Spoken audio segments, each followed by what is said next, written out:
Right, well, I'll call this meeting to order, and we'll start with a roll call. Brent Couch, Here. Chris Hussein, Here. Clement Ogonyemi, Here. Matt Philpott, Here. Howard Austin, Jennifer Keith, Here. Mark Cloud, Ray Cordial, Teresa Reynolds. Here. Next up is approval of the minutes. This would be a call for the vote.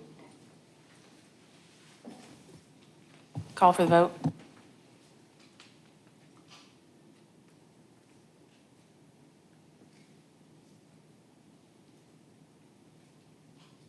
Passes 6-0. We've got a few tabled items that I want to let everybody know about before we get going. The first one is C26-10, Honey Properties LLC. The next one is C26-14, Vilma E. Orena. After that, we've got FP 26-05, The Courtyards at Butterfield.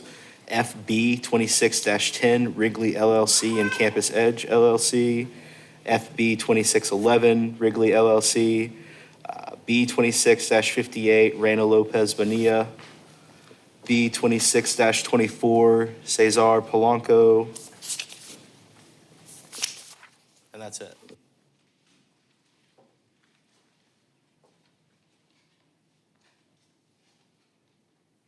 We will start with prior tabled items, and our first is going to be L 26-06, Miller Flooring Expansion. This also includes B 26-44, B 26-56, and W 26-24. Presented by Craft and Toll.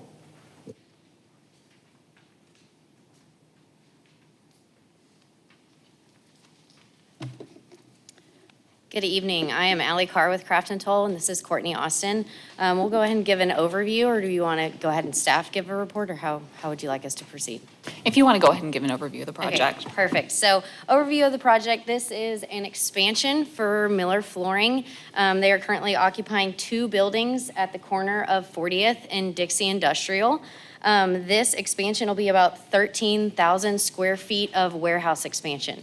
Currently, right now, they have a lot of flooring materials on site, either in their yard or in Connex boxes. And the whole intent of this project is to just bring that inside and kind of enhance the curb appeal of their project and just continual maintenance of their site and just get all of those materials off the yard and inside a structure. We are not proposing to do much site improvements. We're not changing the entrance to the site, traffic flow to the site. We are simply just building that warehouse expansion so that they can bring those materials inside.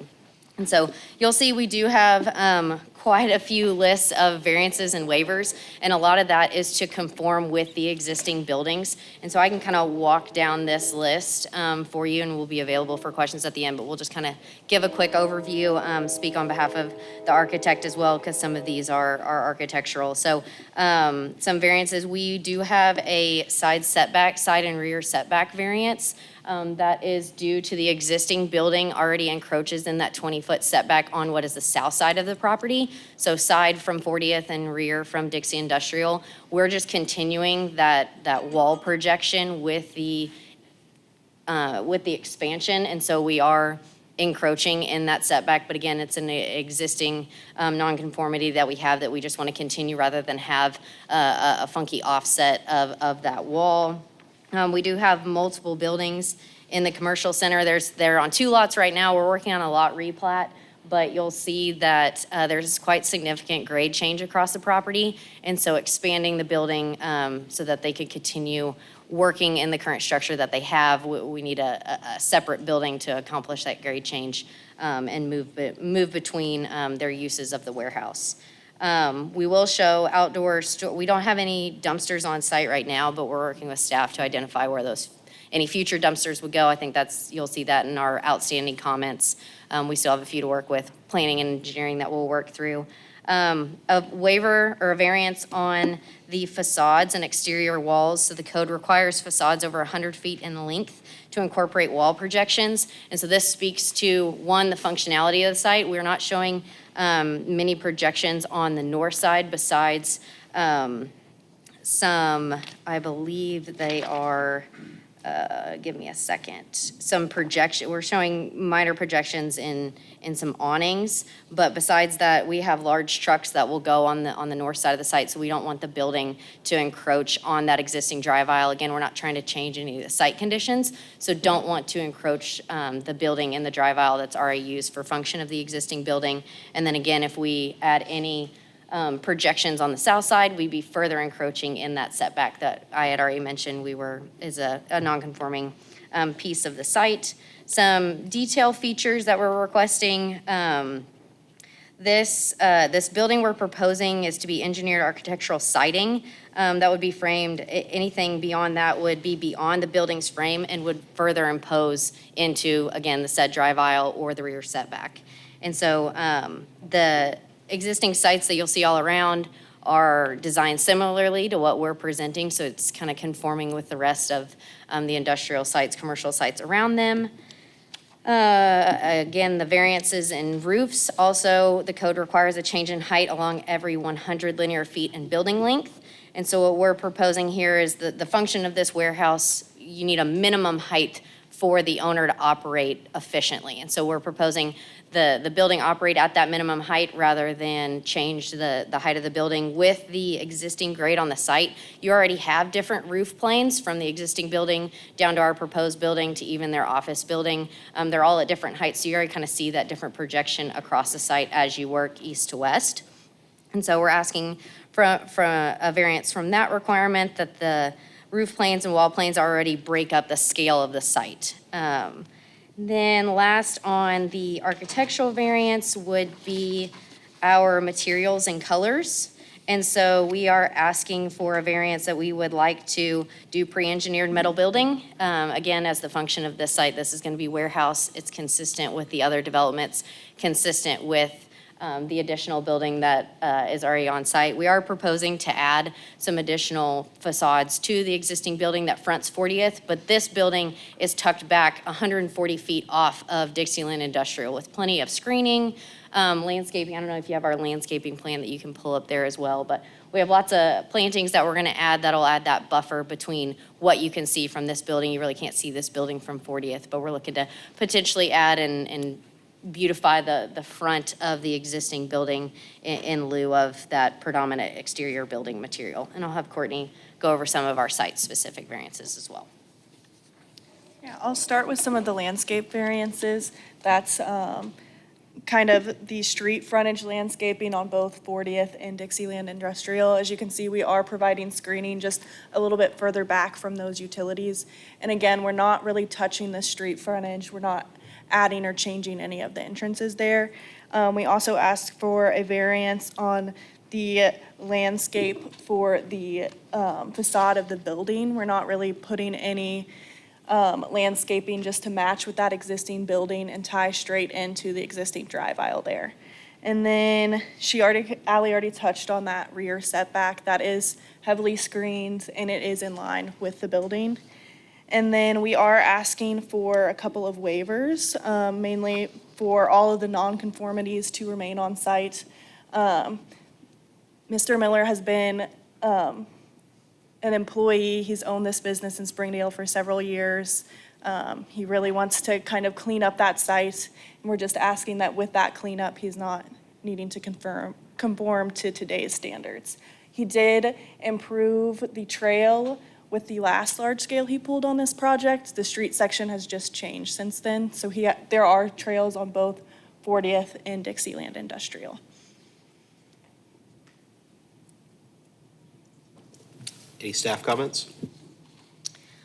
For planning, in addition to standard comments, I won't go back over in detail everything Ally and Courtney just relayed to you all. But I would like to clarify for the record that the existing nonconformities request will include not providing any incompatible use screening to the residential properties on the south. Is that correct? Correct. We will just keep what's there. Okay, and then you will also demo any of the trees on your side of the property line, but will preserve the trees not on your property? Correct. Okay. And then confirm if warehouse is the only use on the subject property. Previous discussions, and it sounds like just now we confirmed that there is indeed office use, so we'll need to rerun those calculations before we go to construction. There's just office use in the single building on the corner. This expansion will just be warehouse. Understood. Show the dimensions for the handicap parking in the access area, and show the existing and/or proposed dumpster location. Ally confirmed that they will do that. And that commercial design standards require a lighting plan to be provided for all large-scale development plans displaying at least 1-foot candle in all parking and pedestrian areas. A lighting plan has not been provided to staff, therefore a review is not possible. For engineering, developer is required to improve the abutting streets to master street plan. So in this case, that would just consist of expanding the sidewalks. We actually have a project in design to do a 10-foot trail on 40th Street. So we wouldn't ask for a brand-new sidewalk. We would just ask that, I believe might be 4 feet or 5 feet, but the remaining up to 10 feet be added onto that. And we would support a payment in lieu of that. And then submit a floodplain development application. The under construction and final construction elevation certificates will be required for the addition.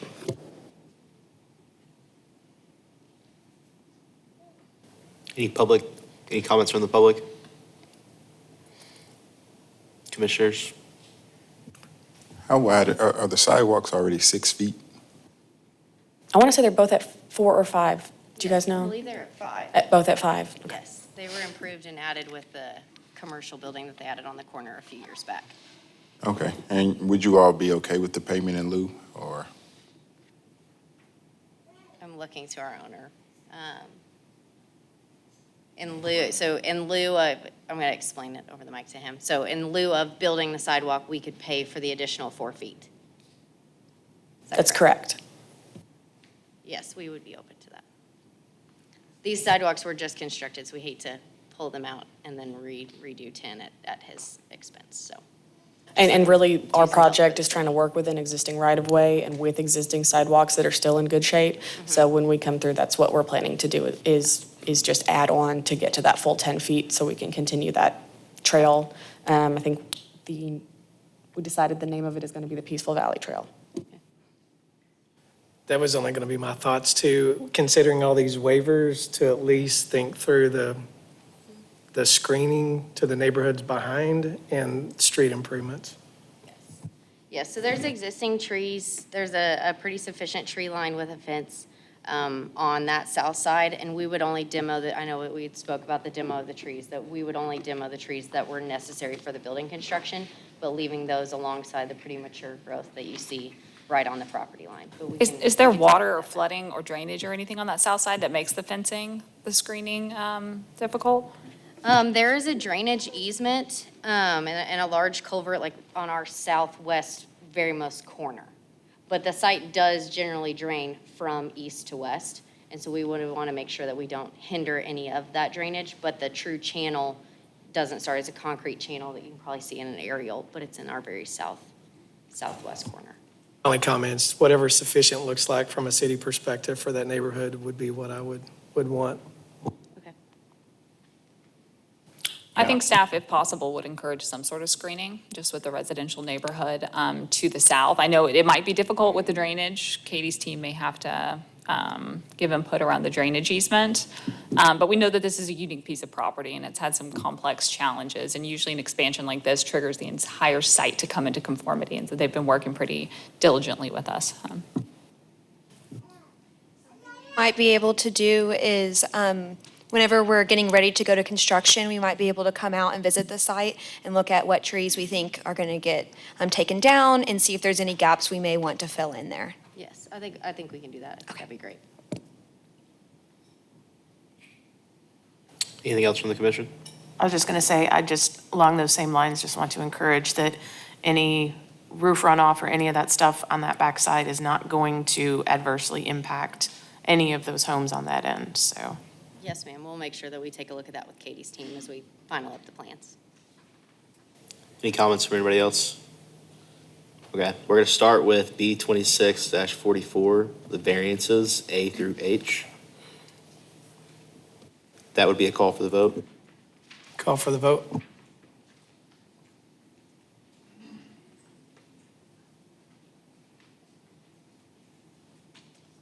It passes 6-0.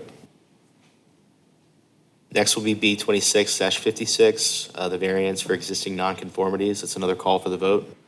Call for the vote.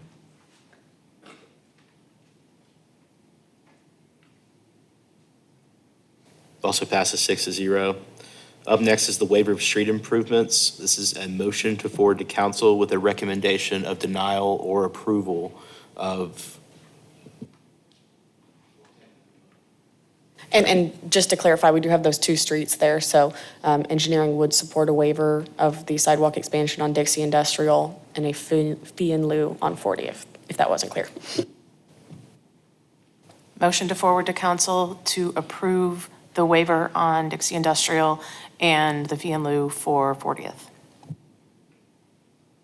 Second.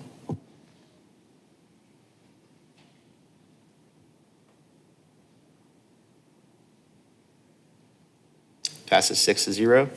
Last, we'll do the large scale. That's L 26-06. This is a motion subject to staff comments.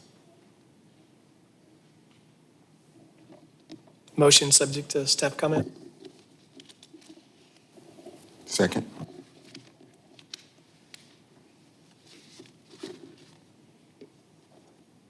It also passes 6-0. Staff will prepare a resolution for the waiver that goes to council on the 28th. Perfect. Thank Thank you you, all very guys. much. Yep. Up next is RP 26-06, Jacobs Crossing, Phase 2 and 3, presented by Engineering Services, Inc. Kyle Davin with Engineering Services.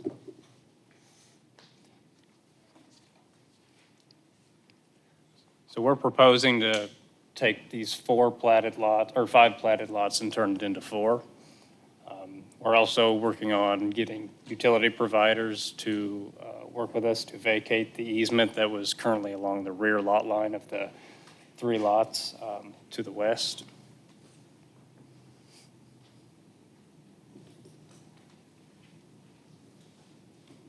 Any staff comments?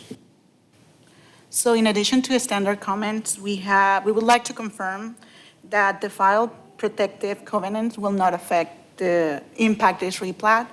As you mentioned, you are suggesting that you will be vacating in utility easements on this plat. So we just wanted to make sure to note on our comments that any pre-existing easements that you wish to vacate shall be formally vacated with city council approval. And this will need to occur before the current plat goes to city council for approval, and the vacation will need to be reflected on the plat by ordinance number. We would like you to show the building setbacks for all sides of the lot 109A. Extend the utility easement line on lot 109A. Clarify what line L1 on lot 109A is intended to represent, and add the appropriate label and note identifying its purpose. All of that makes sense, so we've been working with planning to resolve some of those issues. As for the bill of assurance or possible covenants, we haven't been provided any or found any that would reflect any issues with this replat.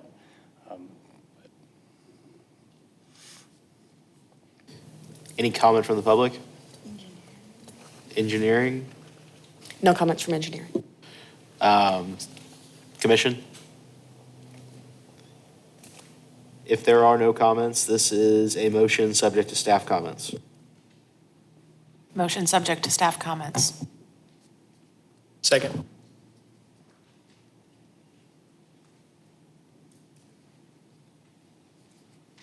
This passes 6-0. Thank you. Staff is going to prepare an ordinance. However, we're going to go ahead and time it that whenever we schedule the council date to vacate the easements, we will schedule the replat and have them go at the same meeting at the same time. So we'll just coordinate with you all in the planning office, okay? Thank you. Up next is B 26-39 Eagle Carports, presented by Charles Hyatt and Chris Beasley. Charles couldn't make it. I'm Chris Beasley.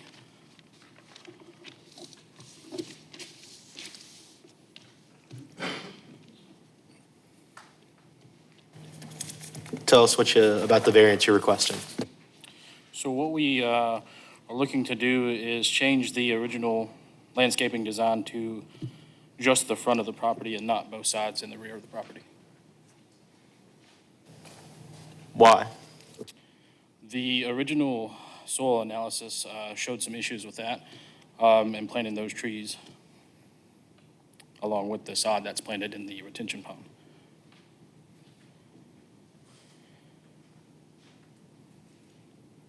Any staff comments? Mr. Beasley, do you mind clarifying if you are agreeing to also install the parking lot landscaping as shown on the plans? Yes, the parking lot landscaping and all of the front.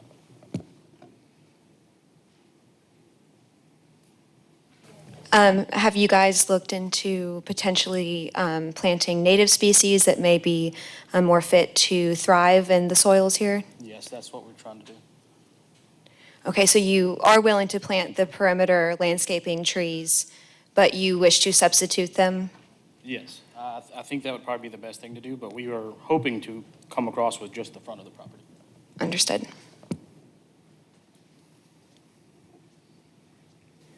Well, hold on, will you clarify that one more time? Even though you're exploring native plantings, this right here is what you're proposing with just the parking lot and the frontage, Correct. right? None of the sides and rear perimeter. You're asking basically a variance to forego those sides? Correct, yes. Okay. Was there ever coordination to try and explore native plants or some sort of landscaping plan, even that was closer up, that just delineated the back of your area or that laydown yard area? I don't believe so at this moment. Any public comment? Commissioners?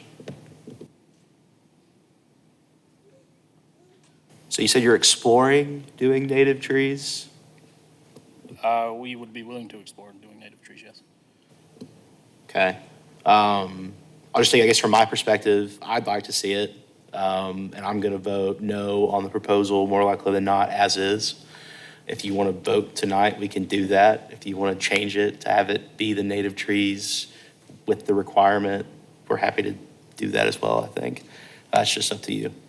Okay. But that's just me personally. The rest of the commission can weigh in if they want, or we can vote, or if you want to reconsider it, just let us know. Can you elaborate on the soil issues in the back? I don't have the information.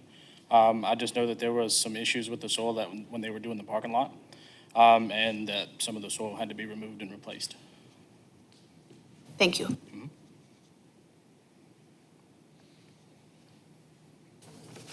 Any other comments? Okay. If none, this is a call for the vote. Call for the vote.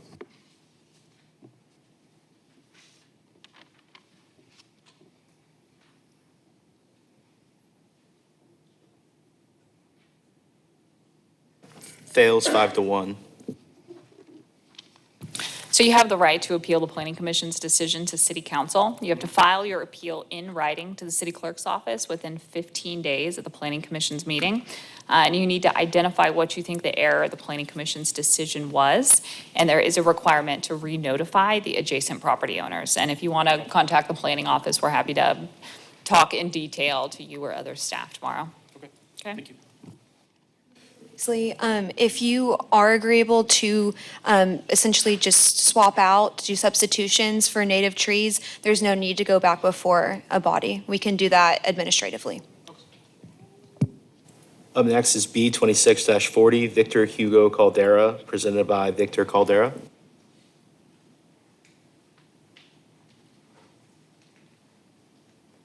Hello, everyone.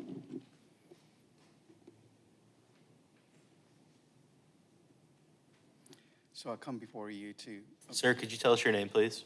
Victor Caldera. So I come before you to ask for a variance of a material fence and height. I know most of the heights have to be at 6. For the most part, it is at 6. Only where I have lights, it goes up to like 6'4", 6'5", the tallest. As far as material fence, as you can see, I use metal instead of using wood pickets. And I just feel like it gives it a better value and it makes it look a little bit better than just having the wood pickets. I've been having to switch out the wood pickets every 3 or 4 months, so it's, I feel with the metal fence, it's going to be a lot more durable, and it, as you can see, it kind of makes the property look a lot better, too. Any staff comments? Is this a business or just residents, right? No, It's residents, just ma'am. residents. Yes, ma'am. Any comments from the public? Yes, ma'am. Come forward. Please state your address and name. Sir. Oh, yeah. Sorry. Excuse me. I'm Megan Myers. I'm at 1720 Silent Grove Road, which is the east side of this. I think it looks beautiful. The only thing I ask is that the tarp and Oh, the yes. dirt get removed. That's been out there since you've been working, Yes, but ma'am. yeah, it looks great. Thank you. Any other public comment? Commissioners? If there are no more comments, this is a call for the vote. Call for the vote.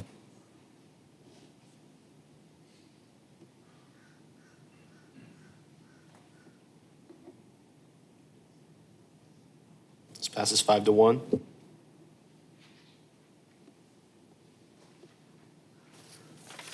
Thank you. Oh, thank you very much.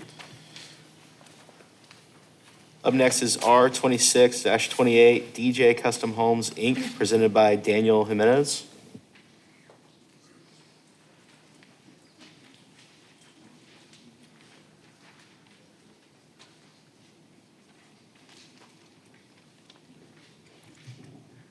My name is Daniel Jimenez with DJ Custom Homes.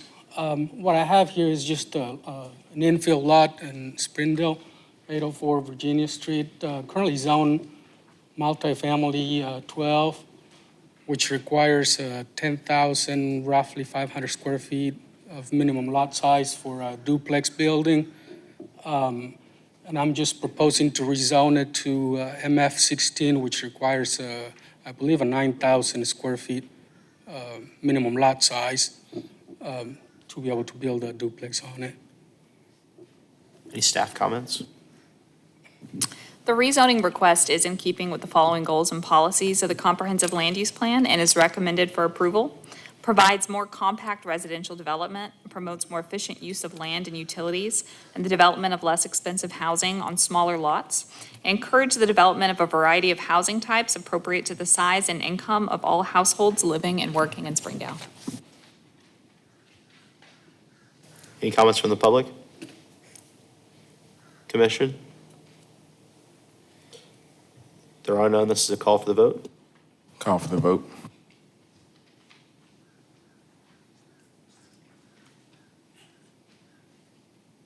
Passes 5-1. Thank you. Staff will prepare an ordinance that's going to go to City Council on the 28th of July, okay? Okay, thank you. It'll be here at 6 PM. You're not required, but you are encouraged to attend. Thank you. Up next is R26-29 Berean Baptist Church, presented by Wayne Van Hook.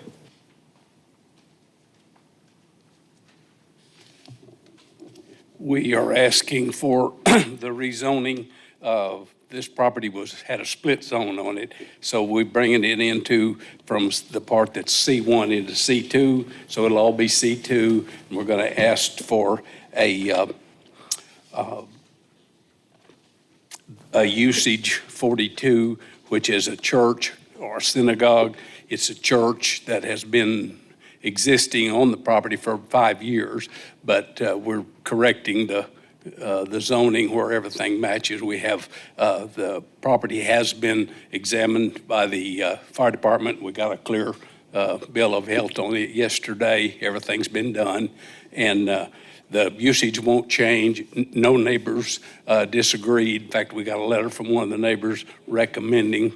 And so if there's any other questions, the pastor is here tonight and a member. Just confirming you are Mr. Van Hook? Excuse me? Confirming you are Mr. Van Hook? Yes, I'm sorry, did I not say? Okay, I apologize. I'm Wayne Van Hook with Crylac Realtors, Springdale. No worries. Thank you, sir. Any staff comments? Yeah, so like Mr. Van Hook just said, this is largely a housekeeping action for the property, for their zoning and approvals. Looks like the church purchased the property in 2021, and they've been operating since. And so we need the correct zone and to obtain a conditional use to allow the church. So for the rezoning, this rezoning request is in keeping with the following goals and policies of the comprehensive land use plan. It is recommended for approval. Encourage the development of a wide range of commercial development for the residents and tourists to include neighborhood, community, and regional centers, and promote the viability of older commercial properties as well as new commercial developments. Any comments from the public?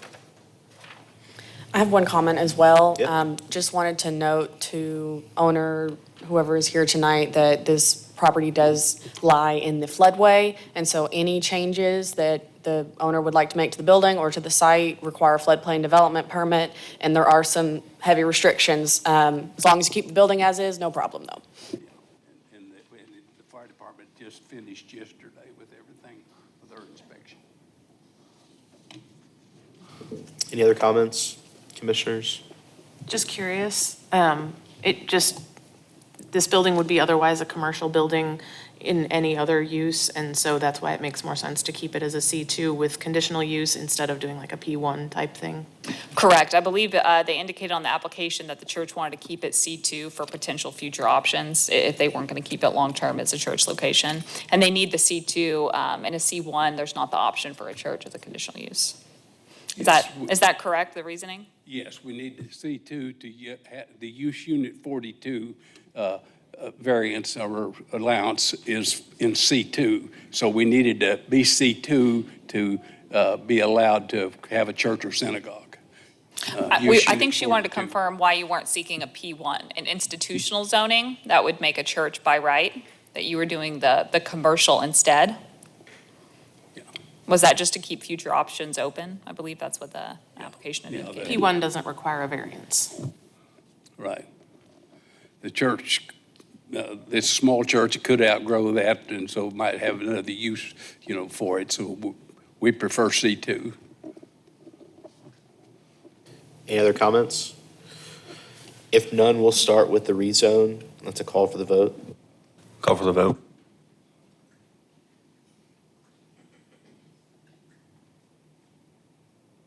Passes 6-0. Up next will be the use unit 42, conditional use in a C2. That also is a call for the vote. Call for the vote.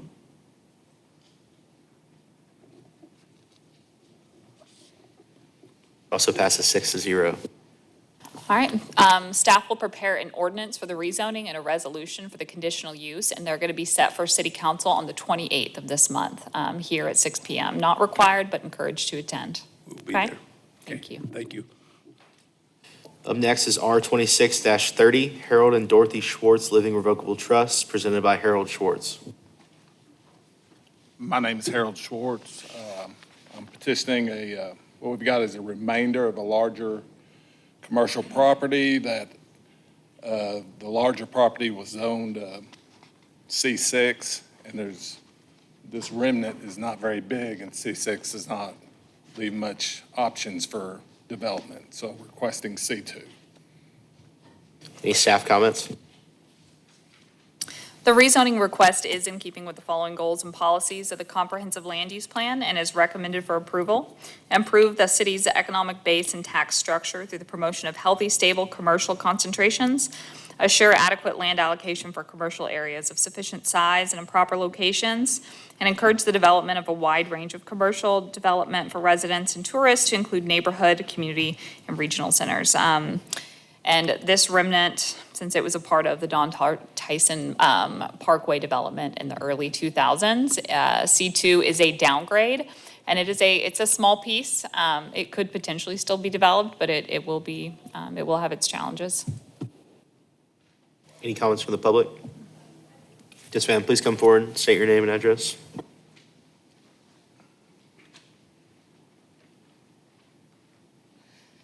Hello, my name is Amber DeHarlow. I live on 692 Purtle Avenue, right across the street from this plot of land. As you can see, it's a very small street. It's all occupied by families that have small children that play in the street every single day. I'm just afraid with this turning into a commercial lot, that it's going to turn into a more dangerous area. We are, just 2 days ago, there was somebody who was hit and killed in that spot exactly. So with a commercial lot, people might drive through and try to cut around traffic because traffic backs up around this corner here every single day, twice a day during rush hour. I do have people that try to go up there already, and then they find out that it's a dead-end street. They turn around, people zip on through. But with it turning into a commercial lot, I'm just afraid that if there isn't some kind of blockade or something, the people are gonna be trying to cut through. And it's gonna be completely non-usable to the families that live there. And that's my concern. Thank you. Any other comments?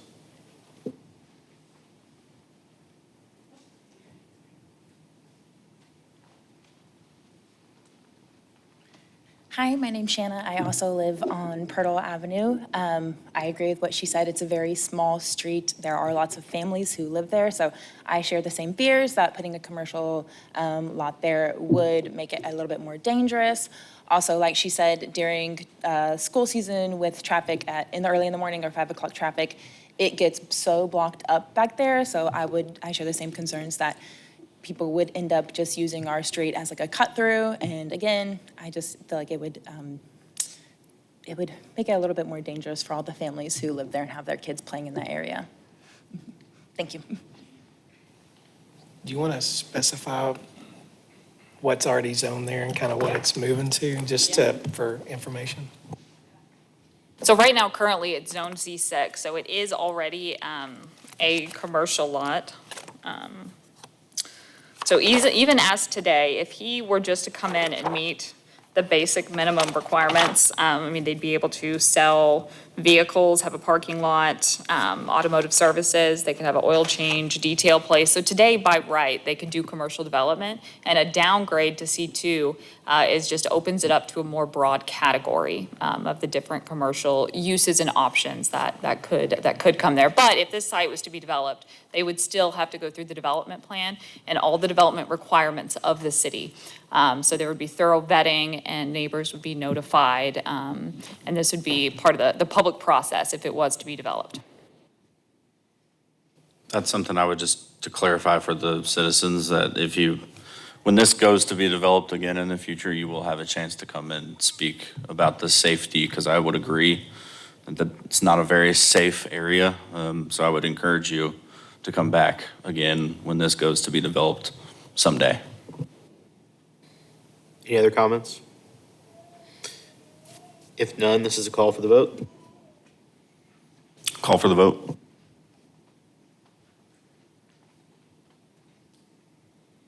Passes 6-0. Staff will prepare an ordinance that will go to city council on the 28th. Up next is R26-31, Stacy and Ellen Turner, presented by Justin Jorgensen.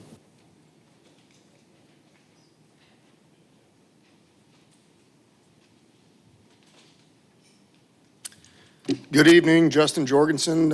Thank you for your time this evening, and we're requesting a rezoning on this, and as you guys probably know, RDOT came through and is expanding that road, so they took a lot of the right-of-way. So the Turner house, which would be the west house right next to the road, is getting torn down, and ultimately, they're looking to sell that to the property to the east. So we're trying to do a little house cleaning to get everything on the same page as far as setbacks and stuff like that. So that's kind of the reason for the request.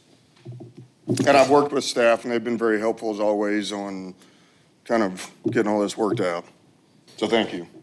Any staff comments? I think we have an informal plat in review and gold star for neighbor cooperation on this one. It's a great solution for this. And for the rezoning, the request is in keeping with the following goals and policies of the comprehensive land use plan and is recommended for approval: to protect the positive aspects of neighborhood character throughout the city, assure adequate land allocation for residential purposes by providing lots of adequate size, and encourage the development of a variety of housing types appropriate to the size and income of all houses living and working in Springdale. Any comments from the public? Commissioners? If none, this is a call for the vote. Call for the vote.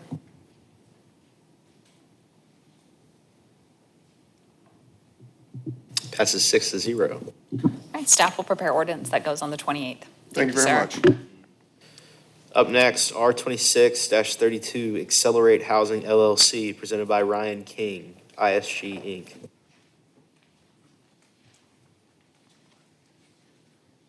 Good evening, Ryan King with ISG, and what we're doing is presenting for a revised PUD for two different properties that would be located here, one on the north side and referenced on the south side as well of Ford Avenue. Essentially, we have very minor changes in what was presented originally. So minor in nature. Overall, the intent of the project is fully intact. Some of the sheets were revised in the process for clarity with the contractor and with Springdale Water Utilities. Parking count increased slightly on one side. This is all highlighted in our PUD narrative that has been revised. Our compact spaces on the south, we added a few compact spaces. Essentially, what happened there was there is a minimum sidewalk requirement through ADFA funding, which reduced the size that are available to a few parking spaces. So we identified those as compact spaces. And then I think we're at 0.01 decrease in our overall area. So very, very, very minor change in our area calculations. And our open space was refined a bit, keeping the overall open space remains the same for the residents, and the playground area was refined a little bit too. Any staff comments? So the Ford Avenue flats, the north and south, so R2632 and the next R2633, these items are related and they're part of the same overall affordable housing development known as the Ford Avenue flats. So although they function kind of as a single PUD, they're not contiguous. And so we have two separate PUDs, two separate rezoning projects that we're doing this. So they have to be considered separately as two planned unit development revisions that are coming through. So the Planning Commission originally approved this PUD in September of '25. And since that, the applicants and developers have worked really closely with staff and the water department and make sure that we have updated development plans that accurately reflect the site layouts. For the rezoning, this one is for R2632. The rezoning request is in keeping with the following goals and policies, the comprehensive land use plan, and is recommended for approval. Encourage the development of a variety of housing types appropriate to the size and income of all households living and working in Springdale. Protect the positive aspects of neighborhood character throughout the city, and appropriate locations for single-family and multifamily residential developments should be provided based on accessibility, site suitability, utility availability, neighborhood compatibility, and environmental factors. And then some of the PUD-specific comments that staff had identified. I think we're still trying to work through some of the public access or private-public open space areas and some of the details on it. And then as far as the wetland conservation strategy, I think we were working with Illinois River Watershed. And I don't think there's been any progress or new information on that agreement or the maintenance plan and what that is going to look like. And when this PUD was originally passed last year, I think our notes that were before grading permits or before Katie's team would release any permitting, that we needed more detail on that staff felt comfortable with. Description for the outdoor amenities depicted on the concept plan, address the proposed trail network and the pedestrian improvements. We're asking for some clarification on land use and density calculations. And I can provide, these are minimal. And there's a few inconsistencies, including describing the south side as being located on the North Avenue, along with a couple conflicting descriptions, small typos that we can point out for you. And these comments go for both 2632 and R2633. Any other comments? Staff, public comments? I'll just echo what Sharon said. We need that conservation easement with an operation and maintenance plan to be submitted to the city so that we can approve it and get it filed with the county. We need to consider stormwater BMPs in that O&M plan during construction and long-term after construction. Needs to include things like who owns the open space, who maintains the open space, short-term and long-term maintenance activities, and who's responsible, mowing, litter pickup, invasive species removal, et cetera. Information about what is allowed and what is not allowed in the open space as far as tree removal, grading, et cetera, and the extent and location of undisturbed buffer zones. Jackie, was there anything else? Because they're also submitting a revised large scale, but due to the minimal modifications, we're actually doing that administratively in a staff level, but was there anything else? Okay. Any comments from the commission? Yeah, just one question. It looks good. I'm just kind of curious from a picture that more so, I know this looks like the south one as opposed to the north, but it looks like there's a neighborhood that butts like right up against.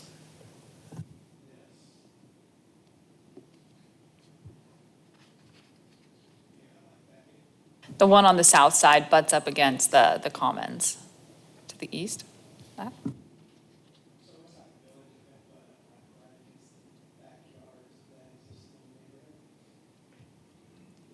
To the south? To the west, I believe. Yeah, my directions are off, but that parking lot in the side of the building that's to the left looks like if you go one further left, it's just like the backyards of that neighborhood. What's the screening look like between, or what is between? Sure, so a few things. Since it's 3 stories, it's kind of a tall kind of. Well, we actually tried to get ahead of that. We transitioned down to 2 stories at those ends to help with that transition. We've created more space and provided planting in between the 2. Much of our property sits out a little, further to the north. So I think if I recall correctly, it's 1.5 to 2 private residences that it would be adjacent to.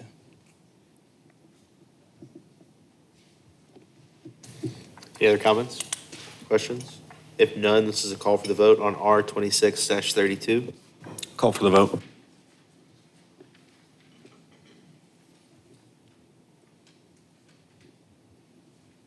Passes 6-0. We've also got R 26-33 that we've discussed. I don't think there are any new comments from staff, are there? Any public comments, commissioners? This one also is a call for the vote. Call for the vote.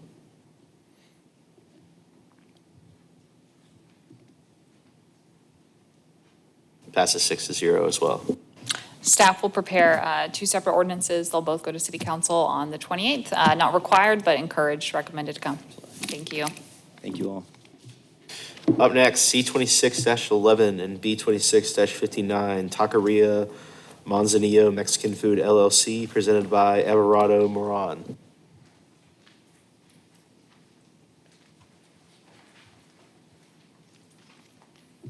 Hello, Valente Reyes here, Everardo Patron, and we're here to represent Taqueria Manzanillo Mexican.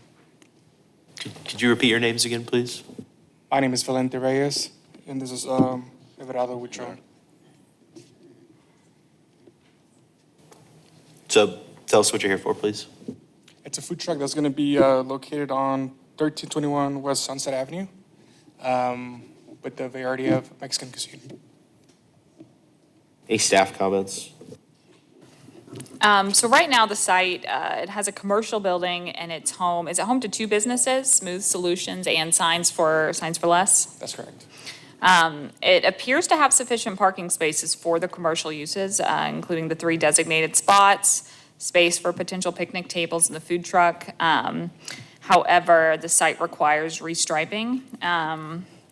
Size, location, you've asked for a variance for the utility connection, B 2659. In our memo, we had identified the maintaining the 3 parking spots, but since then you have submitted an updated parking plan. So the site standards, we had a comment about blocking required parking for other uses. And then one of the restrictions that we had placed on the memo was prior to issuance of business license. The applicant shall submit a revised site plan demonstrating the food truck operation does not reduce, obstruct, or interfere with required parking, clearly identifying the parking spaces reserved for the food truck and customers, and the proposed layouts shall be subject to planning department approval. Site inspection shall be completed by planning staff prior to issue of the business license. And so the applicants actually came in yesterday and provided this. A couple of really sufficient parking plans, and if you go back through just aerial photos through time and history, they have kept the site accessible with decent circulation, and the parking has been fairly clear. So at this point, staff feels pretty comfortable with the site plan of the parking. We would still encourage striping. Although this looks good, we would love to see some striping that just helps with some of that control. And the city can help provide some parameters for the striping. But some of the other additional restrictions for mobile vending sites, I'll go ahead and read. Parking and loading areas must be identified, may not operate between the hours of 10 p.m. and 7 a.m. No obstruction of parking spaces is required for the operation of any other use on the site. So the two other businesses that are there still need to have their required amount and make sure that they can function. Maintain the minimum of 3 parking spaces designated for their use. If a health certificate is required, display the health certificate in a manner visible to customers.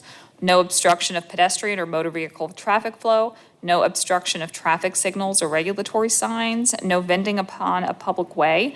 No sound device that produces a loud or raucous noise in violation of city ordinance or violation of any other ordinances in connection with the vending operation. Keep vending sites clean and free of paper or refuse of any kind generated from the operation of their business. All trash and debris accumulating within 20 feet of any vending stand shall be collected and deposited into a trash container. Submission of an approved gray water disposal by Springdale Water Utilities. Submission of approved grease disposal method approved by Arkansas Department of Health. And all signs must meet the requirements of a temporary sign. No flashing signs or lights allowed. And did we have an approved gray water or water source agreement? Okay. Any public comment? Commissioners? If there are none, up first will be the conditional use. That's a call for the vote. Call for the vote.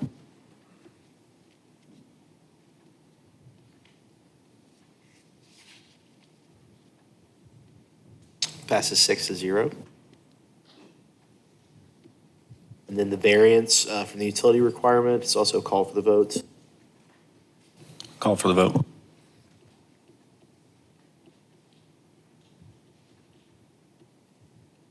It also passes 6-0. All right, so this still has to go to city council for one more round of approval. That is scheduled for the 28th, so it'll be here at 6 p.m. You're encouraged to attend in case they have questions, all right? See you then. Thank you. Thank you. Thank you. Up next is C26-12, Alabaster by KC LLC, presented by Karina Montero.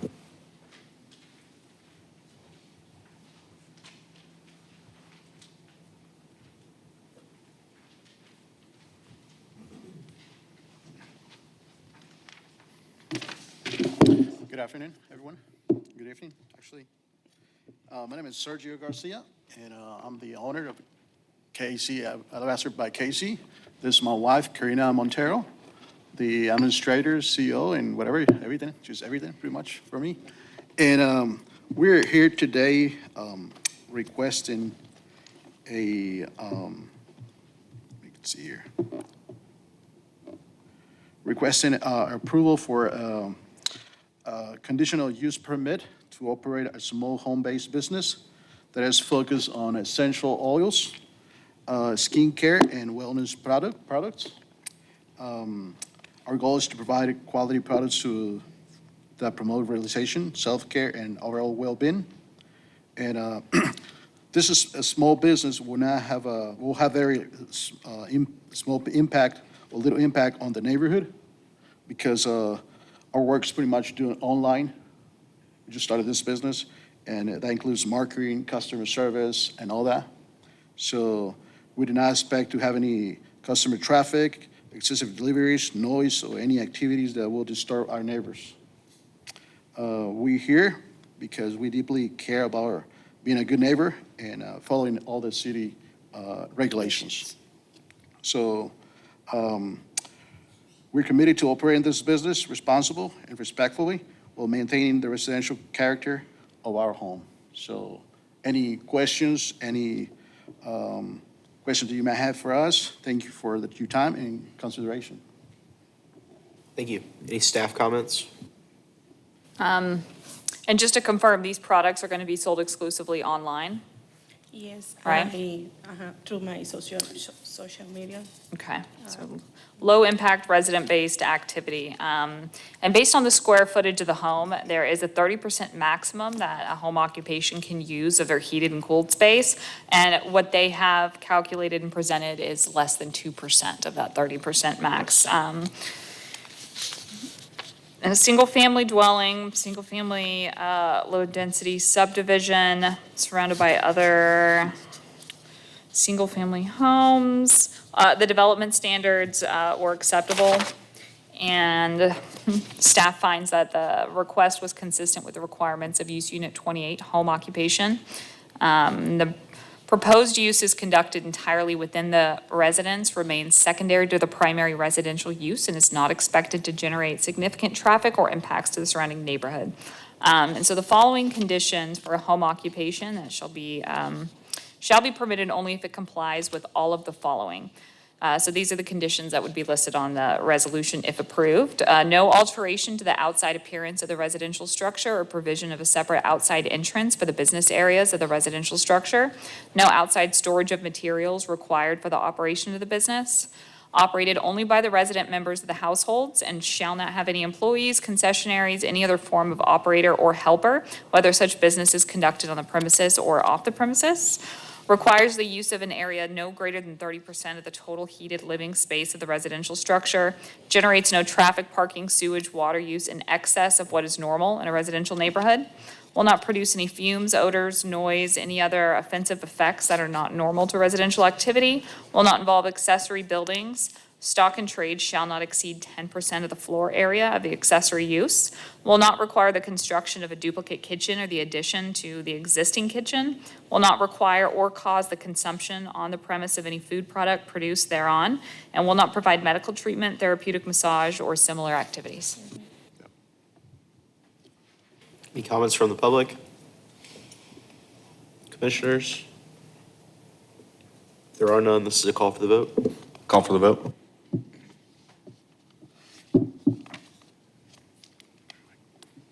Passes 6-0.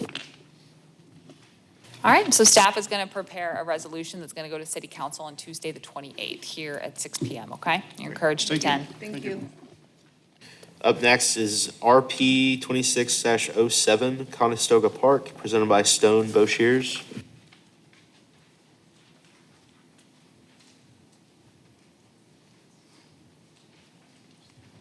Hello, everyone. My name is Stone Boshiers. I'm here on behalf of J.A. Riggs Tractor Company, also known as Riggs Cat, presenting the replat and combination of lots 6, 7, and 8 of Conestoga Park. As you see here, this is located on the east side of Conestoga Street and west of North 45th Street. The property lies directly across 45th Street from our current rental and Springdale branch store. And really our intent to replat this and to combine these lots is to eliminate internal lot lines, building setbacks, to be able to use it as a lay-down storage yard for equipment. We have a whole lot of equipment, doing a whole lot of business within this Northwest Arkansas area, and we just need extra space. So replatting this, if this passes in the future, we would like to fence around the property and then create a little gravel area that we can safely and effectively store equipment. Any staff comments? So in addition to standard comments, we have a few. You are proposing to vacate an easement that is between lots 6 and 7. So for that, any pre-existing easements that you wish to vacate shall be formally vacated with city council approval. This will need to occur before the current replat goes before city council for approval, and the vacation will need to be reflected on the plat by ordinance number. Additionally to that, we will require you to label all the property lines adjusted by this plat has property lines removed per this plat. Add all the symbols used and center line type to the legend. Show the sewer line on the west side of Conestoga Street. And please correct the signature block to include the Secretary of Planning Commission and our Planning Director. No comments from engineering. Any public comments? Mr. Boshiers, is this property currently being used for equipment storage? We have in the past laid down some equipment here, yes. Commissioners? If none, this is a motion subject to staff comments. This is just the replat. This is not the acceptance of a laydown yard. Correct, just the replat. Motion subject to staff comments. Second.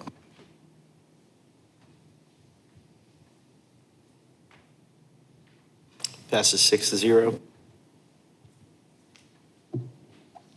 Thank you. If you want this to go to city council next Tuesday, we would need an ordinance prepared and sent to our office by tomorrow. We would like you to encourage and start with the vacating of that easement. So we're also happy to help you get that started, okay? Perfect, that'd be great. Thank you so much. Up next, we've got L 26-11 and B 26-71, Creekfront 49, Lot 4, presented by A4 Civil.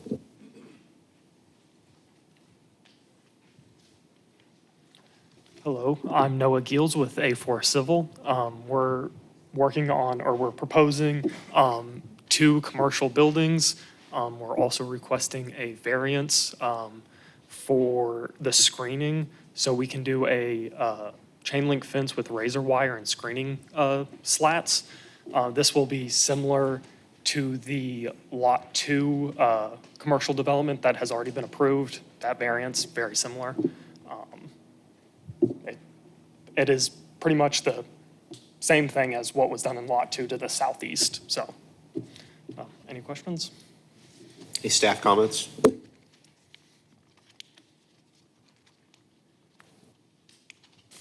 Provide calculations for stilling basin design and sizing. I think with the amount of water and how fast it's going to be coming out there, I think we need to look at that a little bit more detailed.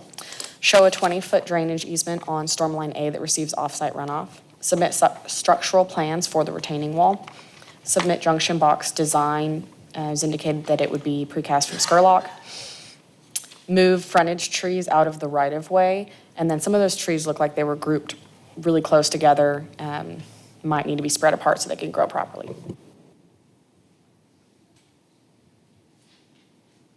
Hi, Noah. Okay, so for planning, we have a few comments. We need the legend to be updated a little bit. There's just a few symbols that are missing. Label the street classification. This is specifically for North 45th Street, and it's a local street. Revise the plan to ensure all standard parking spaces meet the required 9-foot minimum width. I think they do, it's just the labels aren't there. Show the proposed method of screening rooftop equipment on the building elevations.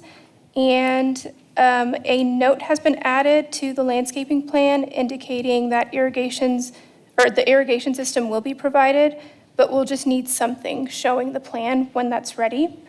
For the frontage landscape, the required trees have been provided at 1 tree per 25 feet. However, add the 7 shrubs that are required every 25 linear feet, specifically along that south frontage on North 45th. The perimeter landscaping is required in accordance with Chapter 56. Foundation landscaping is required along that section of the building specifically that isn't showing any of that foundation landscaping. And then fencing needs to comply, so I see that you guys have that variance here for that chain link. Yeah, we intend to comply with everything. How tall is that retaining wall? 33 foot at the tallest. It will be, we're getting structural engineers to design it, and we'll submit it after, if we get approval, we'll submit it afterwards. Any comments from the public? Commission?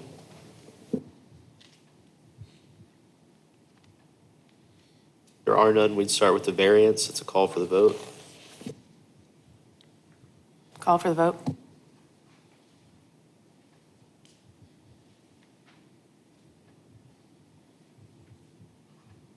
Passes 6-0. Do the large scale. It's a motion subject to staff comments. Or motion for approval subject to staff comments. So moved. Second.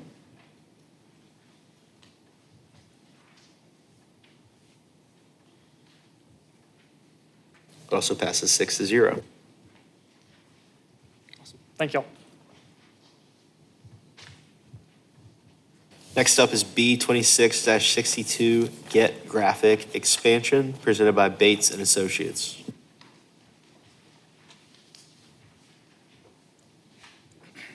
Good evening. My name is Hunter McCutcheon, representing Bates and Associates regarding the Get Graphic project. Tonight, we're here to request a variance from building materials, primarily the detailed features, colors, and materials for a covered parking area located on the north side of the site.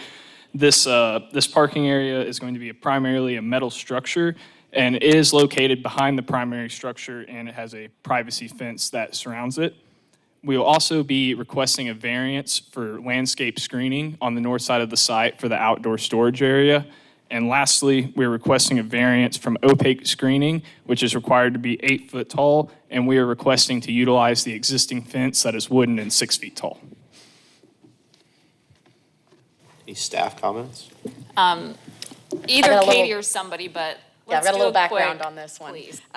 Y'all probably haven't seen this project before. It came through as a non-large scale back in '22. Originally, it included the building up front, the parking lot, and the detention pond. It was built and C of O was issued in late 2024.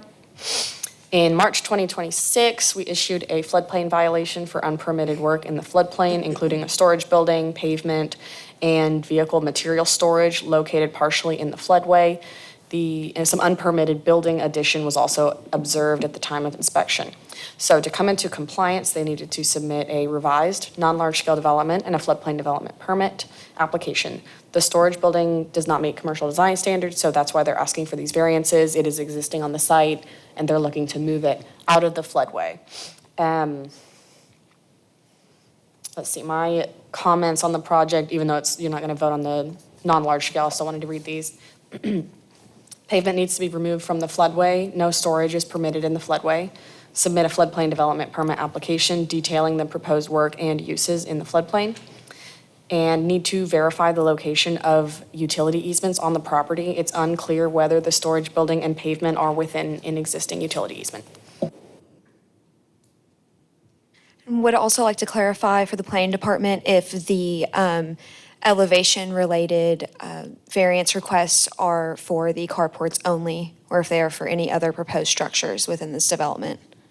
It's just for the carport. Any public comment? Commissioners? I'd like to address a couple lighting items. Is lighting required in any of this?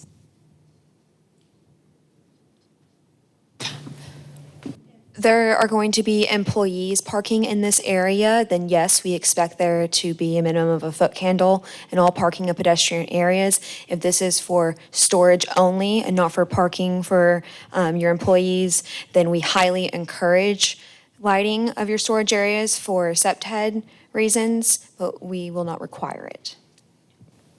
Further to that, I didn't have a chance to physically get out to the building, but looking at the front of the building on Google Maps, it looks like there are unshielded wall pack lights on the front of the building. I'm concerned about that. Also, and so I'd like to see some shielding added to those fixtures to meet with our requirements. I would also say if there are any fixtures added to the back that you choose to do, they must be cut off. And please keep in mind you're higher than the residential areas behind you, and there's a significant chance of glare going into those areas. And please do your best to, if you do add lighting, to avoid spillage over into those areas.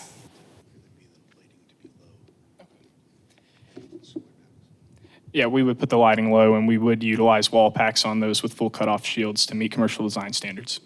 I'm just saying, like, if it's even if it's low, if it's pushing toward that, if it's anywhere above any of it, it can create a glare just from being higher than the other neighborhood areas, based on what I can see from the topography, depending on where it falls on the site. Okay, yes, ma'am.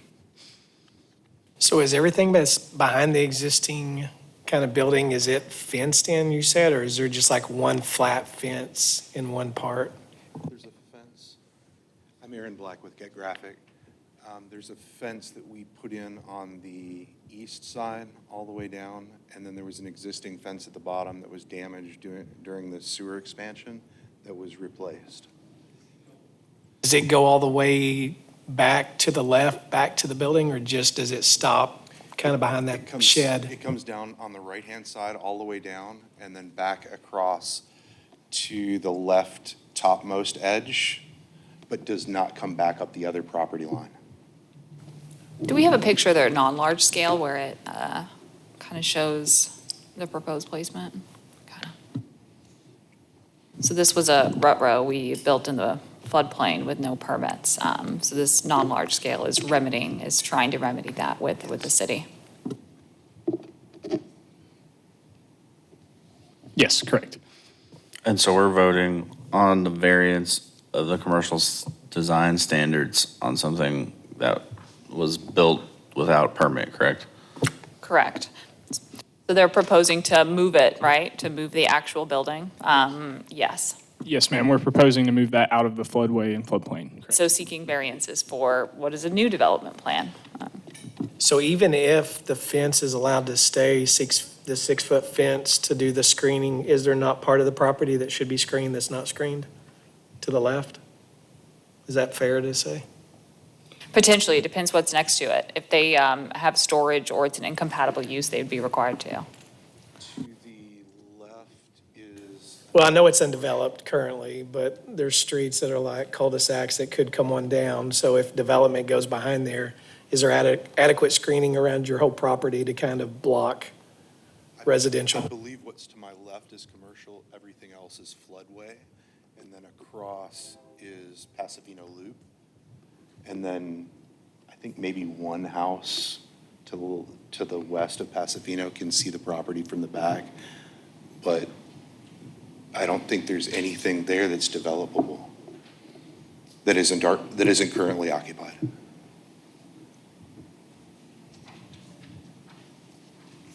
I'm following on the planning department, I guess, to see if there's anything that could be developed back there. If this is helpful, so if you see in this picture, on the north end of this property, there is a waterway and sewer lines that are going through there, which Mr. Black is referring to. And then beyond that waterway is Pasofino Loop. And due to the sewer line construction that had gone on through there, and there's not many trees, there are some, but it is pretty bare there. But what they are proposing to do or to keep is not as, the elevation is not as high as the approved development. Was that helpful at all, or is there any? And if I can add, the owner has stated that he is willing to plant some trees wherever it is needed or required to meet the standards. He's willing to work with everybody on that and make sure that we're meeting the code.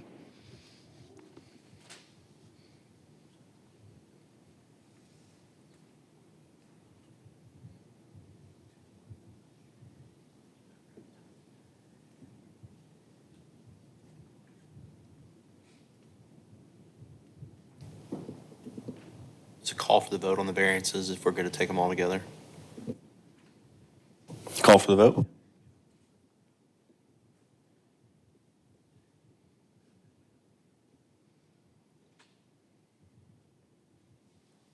It's a tie, 3-3. Fails. Thank you. What you have, by the way, FYI, and you'll get a letter afterwards, but you have the right to appeal the Planning Commission's decision to City Council. You need to file your appeal in writing to the City Clerk's office within 15 days of the Planning Commission's decision. You have to identify what you think the error of the Planning Commission's decision was, and there's a requirement to re-notify the adjacent property owners. If you get with the Planning Department, we're happy to walk you through that, okay? Thank you. Up next is B 26-65, Juan Manuel Rodriguez and Lizette Lozano, presented by Juan Manuel Rodriguez.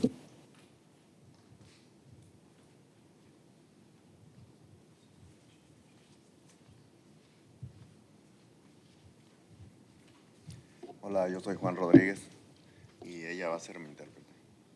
Ella me va a ayudar. Hi, my name is Giselle Rodriguez, and I'm going to help him. I'm going to interpret for him. He is hoping to request a variance for reduction of setback from 30 feet to 20 feet for the 2306 Jean Street. He's hoping to build a porch on the front, and he can't do so unless he gets the reduction. Thank you. Any staff comment? We verified there's no easement that they're encroaching on. No easements. I just had a note that we need to make sure we're measuring from the back of the sidewalk, but it looks like we ran those calculations and it works out with the 20 feet that he's asking for. Any comment from the public? Commissioners? If none, where are we? Sorry, this is a call for the vote. Call for the vote.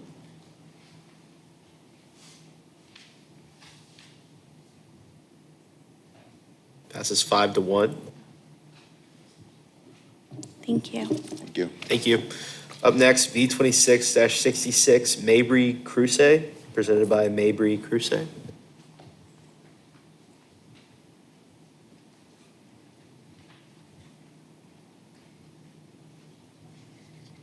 Hello, my name is Mabry Cruz.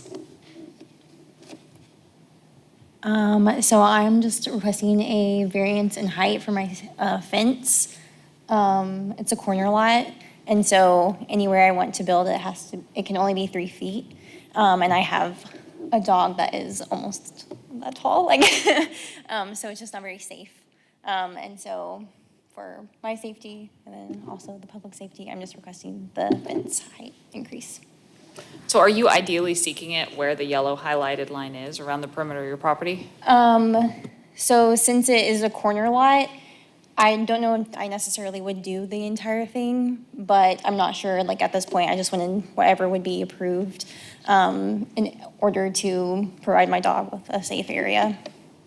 I think sight and visibility, and so the engineering department and Katie's team who oversees streets and sidewalks would have some concern, just as closer you get a taller fence of visibility, and I know you're on an important corner and near a school.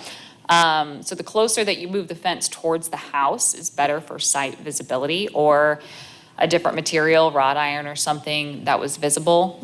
Katie may have some suggestions. Right, I think we just need to figure out how far we need to set that fence back from the street, just so that everyone can see at that intersection when they're coming around the corner. And we can work with you on that, the exact location, but the height isn't a problem.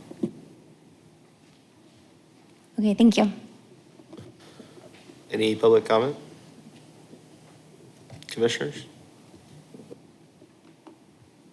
If none, this is a call for the vote. Call for the vote.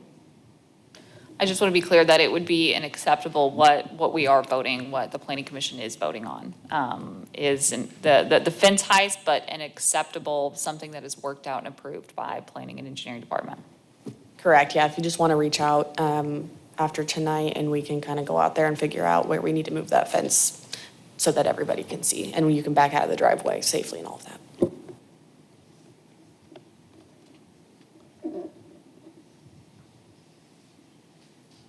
Passes 6-0. Thank you. Thank you. Up next, B 26-67 and B 26-68, Dean's Trail Commercial, presented by Bates and Associates.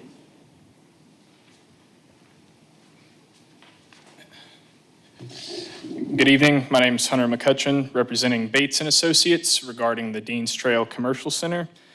Tonight, we are here to request some Board of Adjustments variances, along with commercial design standard variances and a waiver request.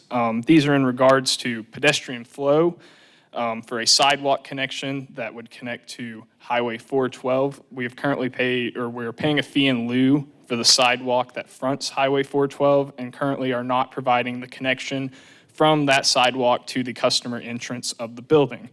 We're also requesting a variance for lighting on the east side of the site.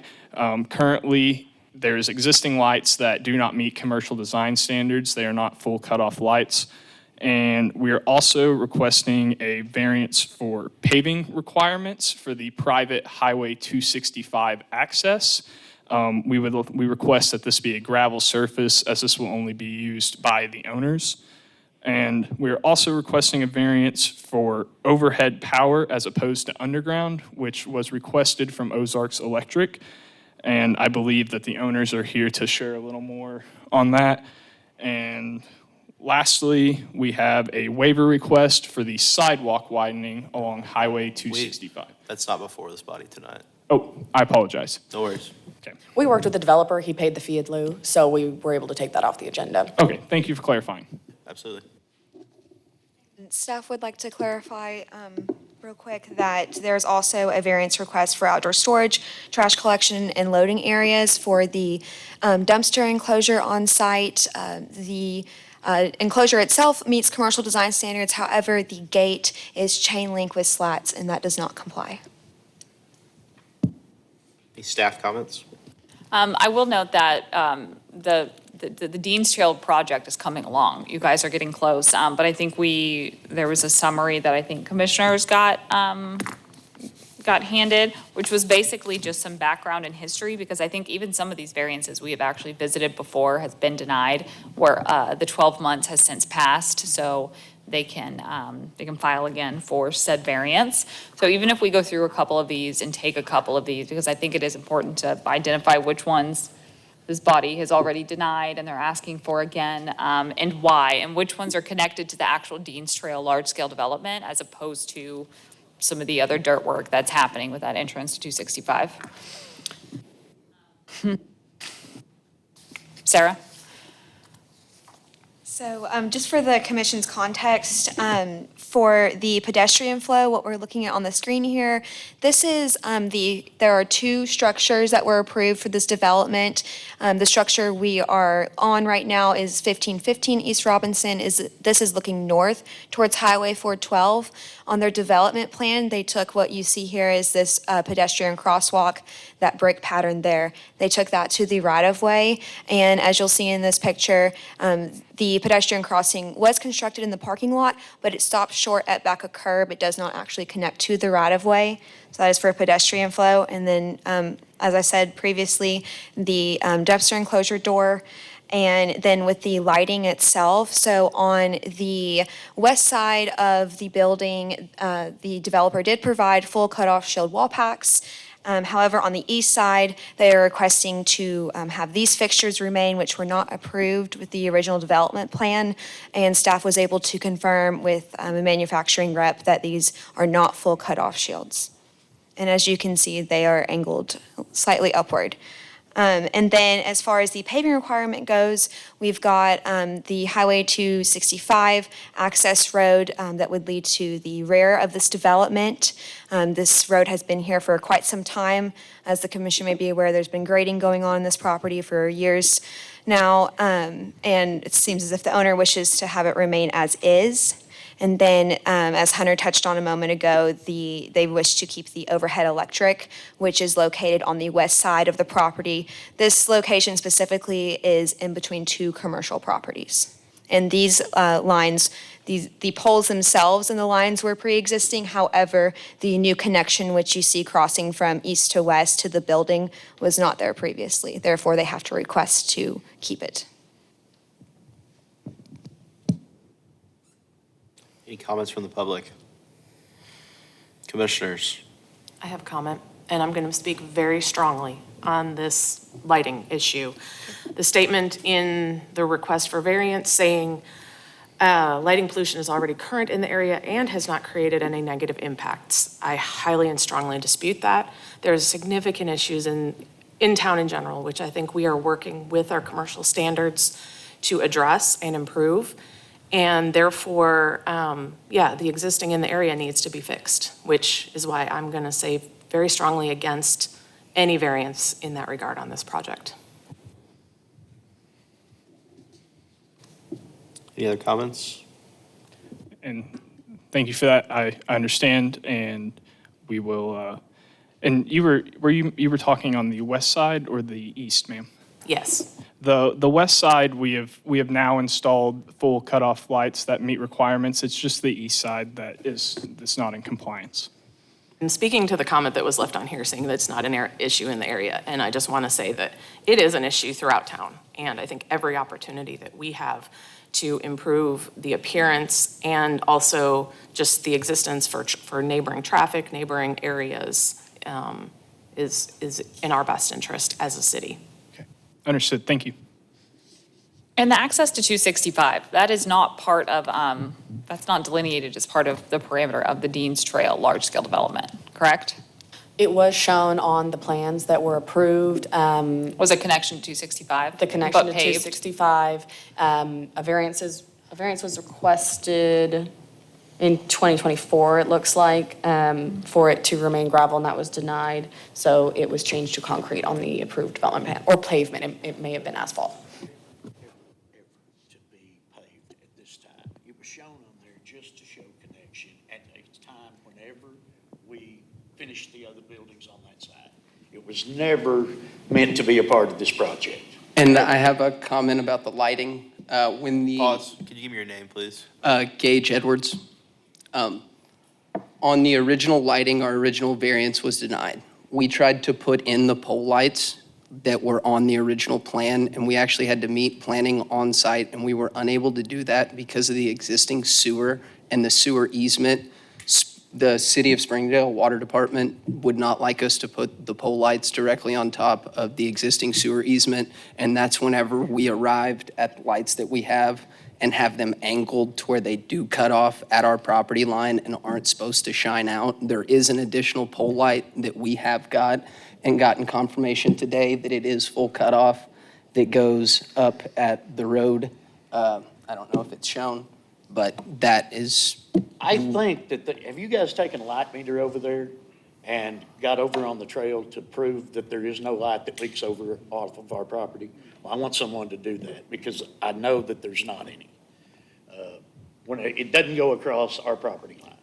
That's when they're angled up at a certain angle, is so that they do cut off, they just don't have shields on. And that's why in the manufacturer, whenever you look it up, it's not listed as a full cutoff light because we had to do that to accommodate for not having light poles. Exactly. Even if it doesn't reach the edge of the site, as soon as it's angled up like that, it creates a glare problem for passing by traffic. Do what now? It creates a glare problem for traffic that is driving by specifically on 412. I drive by there all the time and I haven't seen a glare, and I have a hard time with glares all the time, especially with the police lights. So, I mean, I don't know what to say other than that. Well, if a photometric plan or some sort of confirmation of the light will help, because we would like to see that too. If we can prove that there's no light leakage over the property line, is that good enough? No, because if you With the light have a light that's angled up, that alone kind of tells us. Do what now? If you have a light that you showed where it's angled up, that alone indicates that you're going to have some light pollution. We were unable to use the original lights in the lighting plan, and we met with the planning commission on site, and this is what I was told would be acceptable. Whenever this project was first presented in 2024, I know there was discussion about not wanting to put in pole lights out there because of the semi-truck traffic and the potential. That's one concern, of course, Correct. because they'll knock them down. They do on the other Yes, property we have. So at that time, it was decided that the site would be lighted for the parking lot with wall-mounted lighting and not a pole light. And then, of course, as if the commission recalls, back in March, we came back before this body for the paving requirement in the rear of the property to leave it as gravel. And during that time, we discussed that the grading plan was altered slightly, as well as the site plan to increase the pavement area for truck maneuvering, which then left only the sewer easement of green space or space available that the developer could have put a pole light.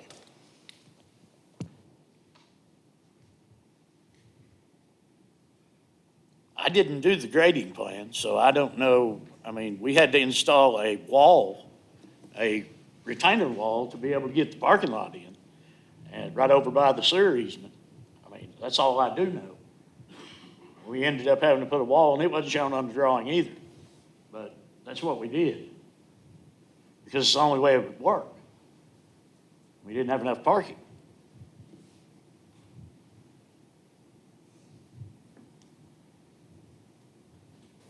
Any other staff comments from the public, from the staff or commission?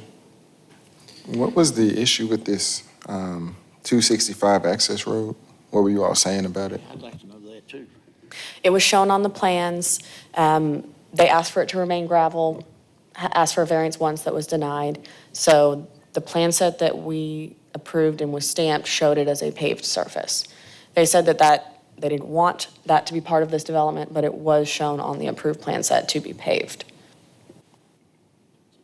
That was just shown on there just so I would know what I was doing on that side of the property. We get that, but we don't know that, Greg. We know what your plan is, but we don't know that. So when we see that on the I'm gonna plans, that's pave- what we expect to but be I'm there going when we to show pave up. a road out to that property. It will be done, but I don't want to pave it where I'm going to build a building, and I don't know where I'm going to build it yet exactly. I've got pads built out there, but if somebody walks into my office and asks for 100,000 square feet, that will all change. Sure, it could have been removed from the plans then, and it wasn't. Well, it could be removed from this too, but it doesn't sound like it's going to be. Or a phasing plan, you know, is there a master plan for this entire area and for the stuff to the south and these I building agree pads right and? there. You're pretty much looking at my master plan for now, but it's subject to change and it will change. I guarantee you it will change. Well, make sure the city is aware Because when these I've changes already come up. acquired more property, and I'm gonna change it, but I don't know what it's gonna change to yet. I mean, I don't have a crystal ball. But you gotta tell us when you do find out. I mean, I can't tell everybody in the world every time I make a decision, because I don't even know what it's gonna be at this point. Well, if it's about I mean, I development, don't. you gotta tell us. Mr. Edwards, for this development plan that we're looking at today, that you're wanting to get certificate of occupancy on, will those tenants have the ability to utilize that dirt road to 265, or will they only be allowed to come in and out of the 412 If you driveway? tell me they can't, I'll put a rope up across, or cable up across it where they can't. I have not told them either way. I haven't said they can, I hadn't said they can't. Do you mind clarifying, as it is today, there is a concrete driveway that leads to the southern end of this development where that laydown yard is proposed, the material storage yard? And so you're saying that, What is that? Material storage yard. Your gravel yard. yes. Back there at the back? Yes, sir. So do you see on that drawing where that access road is shown to come up to the southern property line? Yep. You're agreeable to not allow that and to put up a barricade to not I'll allow put your a tenants to barricade come in across and that out? end where nobody can get across there. I'll put it right there. That's not a problem at all.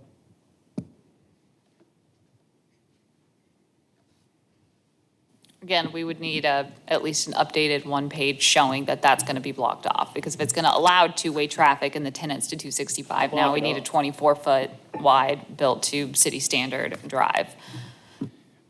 Yes, ma'am. And we've previously had a final inspection out on this site, and there was some issues that we were still working through with the final inspection. And with this, we're also providing a revision of the plan set that will be sent to the city of Springdale for their review on everything, and we will be sure to show these modifications and revisions with this. To clarify with the fire department that there are no access issues with eliminating that secondary access?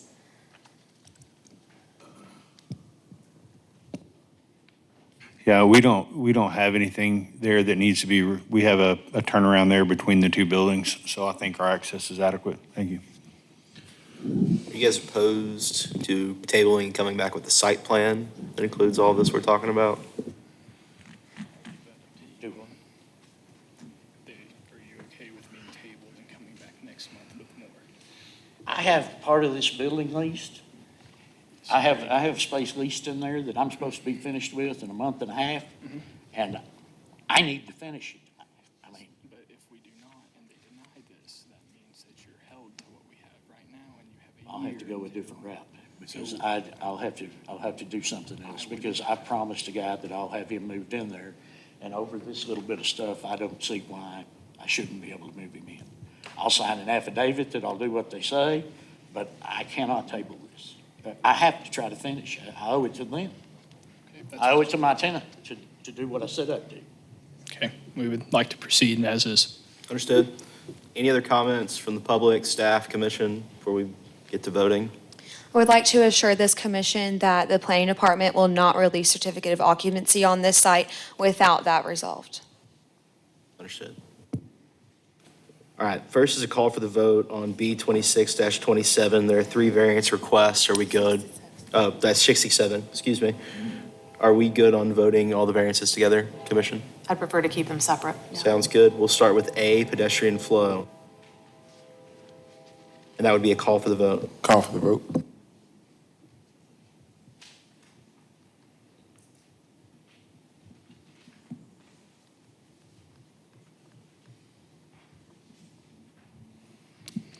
Fails 4-2. Next is B, outdoor storage, trash collection, and loading areas. Also a call for the vote. Call for vote.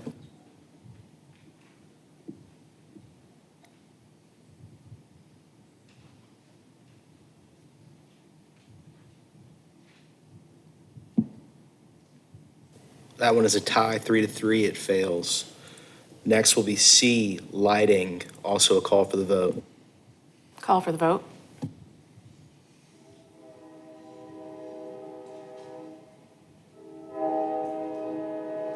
That one fails 0-6.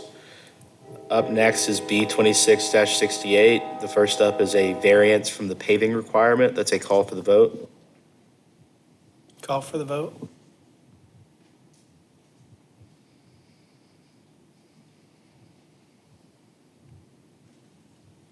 Fails 4-2.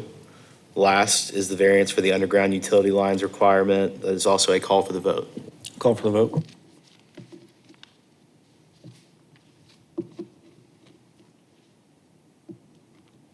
That one passes 5-1. So for the variances that failed, you have the right to appeal the planning commission's decision to city council. You have to file your appeal in writing to the city clerk's office within 15 days of the planning commission's meeting. You have to identify what you think the error in the planning commission's decision, and there is a requirement to re-notify adjacent property owners. Understood, thank you. Up next, B 26-69, Milestone Construction Company LLC, presented by Paul Davidson.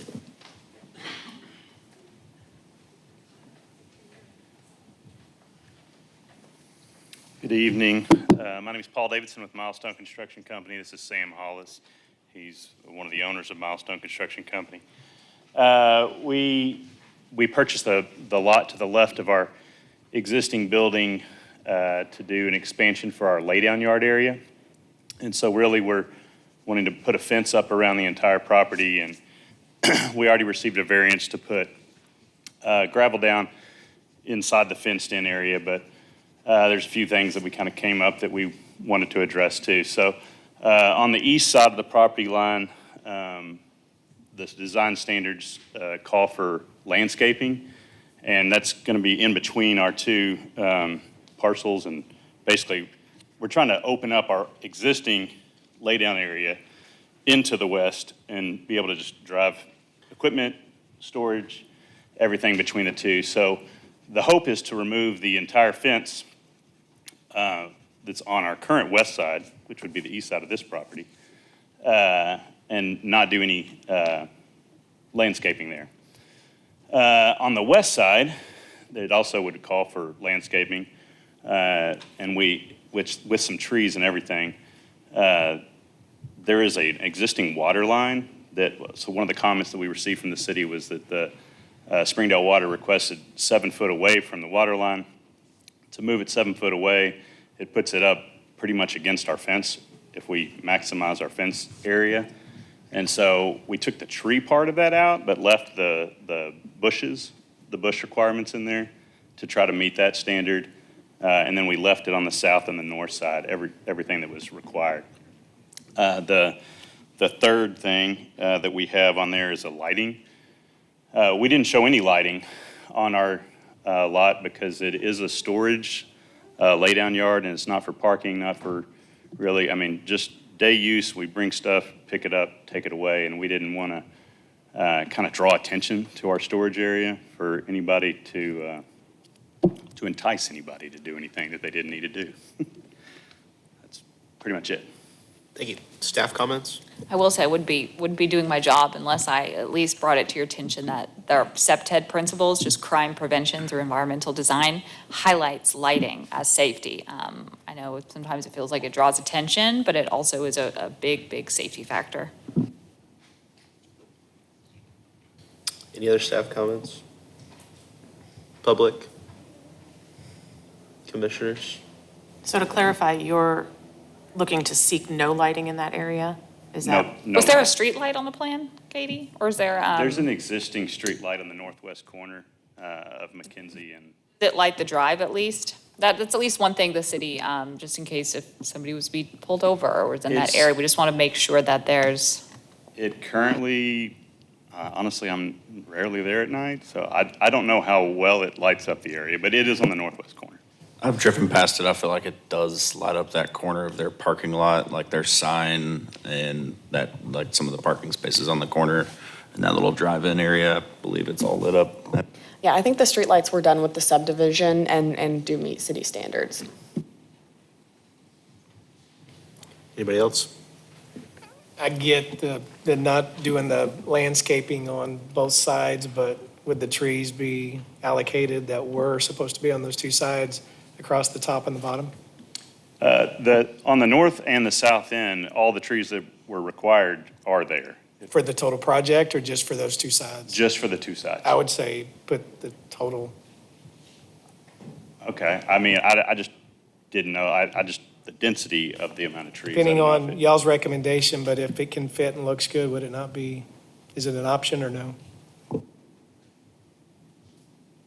I'm sure we could figure out species that could, fit closer together. We'll have to look at that. I'm not sure if it would be overcrowded or not, just looking at this plan. I'm Sam Hollis. Yes, I mean, if it works out to where we can add those trees to the north and south, we'd be happy to.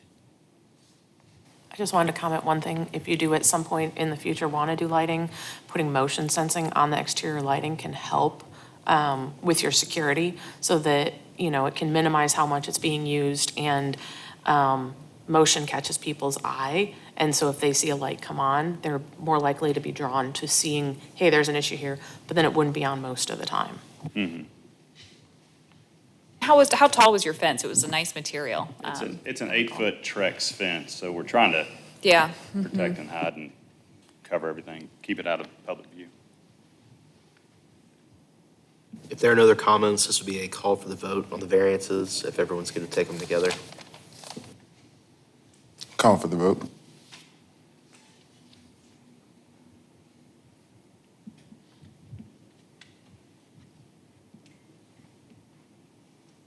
Passes 5-1. Thank you. Up next, B 26-70, Roberto M. Osorio, presented by Sarah and James Gertz.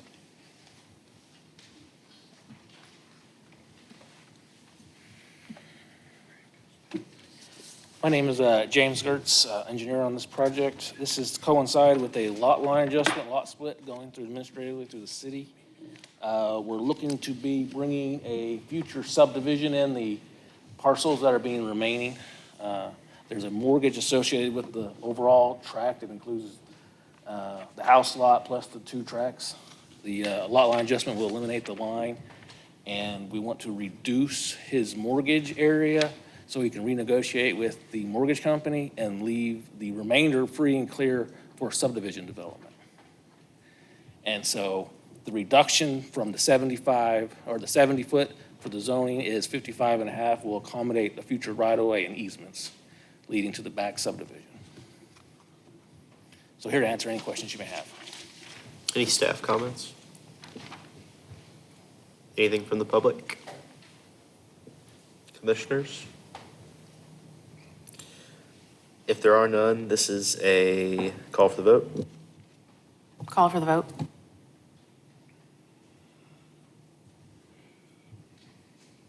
Passes 6-0. Thank you.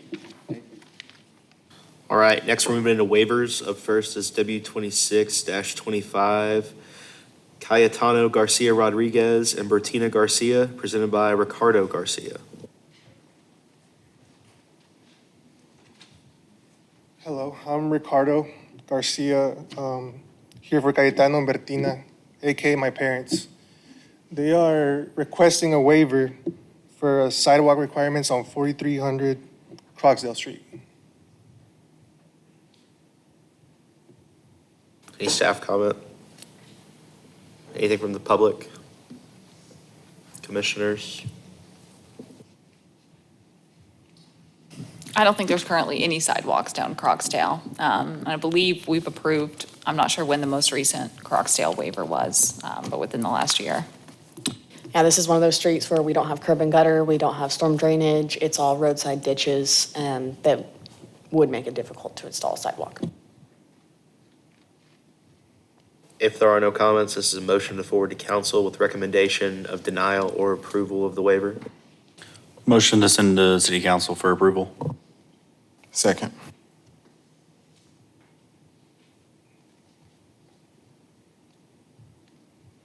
Passes 6-0. Staff is going to prepare a resolution that's going to go to city council on the 28th. Tuesday, it's going to be 6 PM right here. You're encouraged to attend, just in case they have questions, okay? All right, Thank you. Thank you.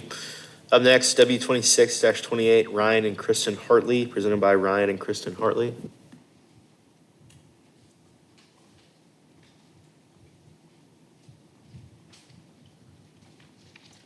Hello, I'm Ryan Hartley. Asking for a waiver to forgo the sidewalk on 8216 East Brown Road. We just built our home there. There's no sidewalk along Brown Road anywhere. It offers little to no connectivity. There's also no curb and gutter along the street as well, so. Any staff comments? Public? Commissioners?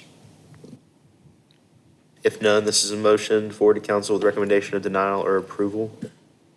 Motion to forward to city council for approval. Second.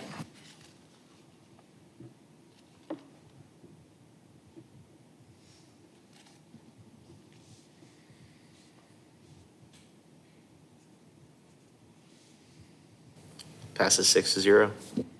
Staff will prepare a resolution that goes to city council on the 28th, 6 PM here. You're encouraged to attend. Thank you. Thanks. Up next, W26-29, Gaston's Trattoria, presented by Burt Jones.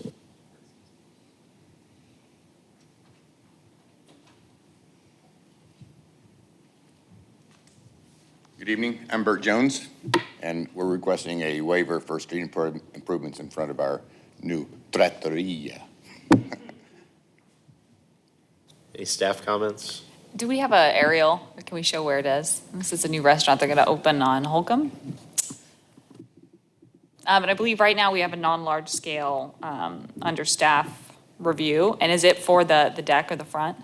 I believe we probably included pictures of that in the packet of what they're doing. As you can clearly see, I'm not an architect, but yeah, we requested to, or applied to add a deck to the front of the building for outdoor seating. And there would be a 12 or 13 foot space between the end of the deck and the sidewalk. And we just want to beautify that up, but we've run out of money. So as I read it, you're just asking to defer. You're not Defer it. asking to not do it. You're just saying, Yeah, a one-year deferral, and we'd love to take care of it in the spring. And so that when everyone comes back to sit outside, it'll be all gorgeous. I certainly prefer a deferral to a complete waiver request. I'm good with that. And there is an option where if an applicant agrees to a bill of assurance or payment in lieu of, they can do that directly with the planning commission. And then you can set the time limit, which is typically 6 months, 1 year, 2. I have no idea what you just said, but I'm sure it was okay. A route to the deferral. So the planning commission has that option to set that time limit of what you requested and what that would look like. Any other comments? Can we request a 1-year bill of assurance?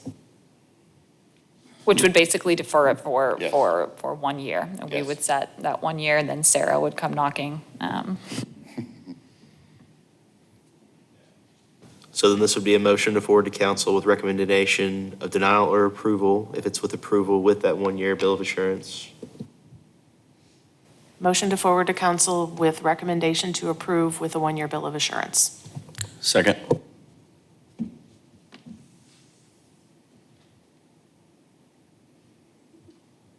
Passes 6-0. All right, if you'll get with planning staff this week, and we will write up the bill of assurance for you to be able to review, sign, and then we will record it. Perfect. Thank so you. much. Up next, W 26-30, Campus Edge LLC, presented by Ross Kephart. Hello, good evening. I'm Ross Kephart, representing Campus Edge this evening. We just completed the construction of a house at 107 Raydell's Avenue. And our intent was to pour a sidewalk that fully aligned with the local street designation at 5 feet, which was the direction that we gave. When we came back, it sure looked like 4 feet. And when I put a tape measure up against it, it was. So I contacted Katie. We actually met at the site yesterday and worked out, I don't know, a compromise, if you will. So we are requesting a waiver from a 5-foot sidewalk to a 4-foot sidewalk.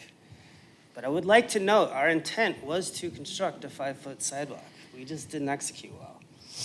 So what we talked about on site yesterday was adding some wings basically to the driveway that would allow for a full 5-foot passing area over the flat part of the driveway that would allow for that ADA compliance while keeping the 4-foot sidewalk as is.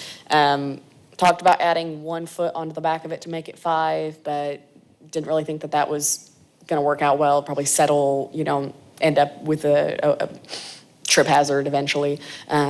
So Ross agreed to do that, and then I would support the waiver. Any other staff comments? Anything from the public? Commissioners? If nothing, this again is a motion to forward to city council with recommendation of denial or approval. And if it's approval with the wings that have been agreed to, is that right, Ross? Yes, sir. All right. Motion to forward to city council for approval with whatever we want to call that, agreement. With ADA passing space, let's say that. Second. Is that a standard approach, Katie?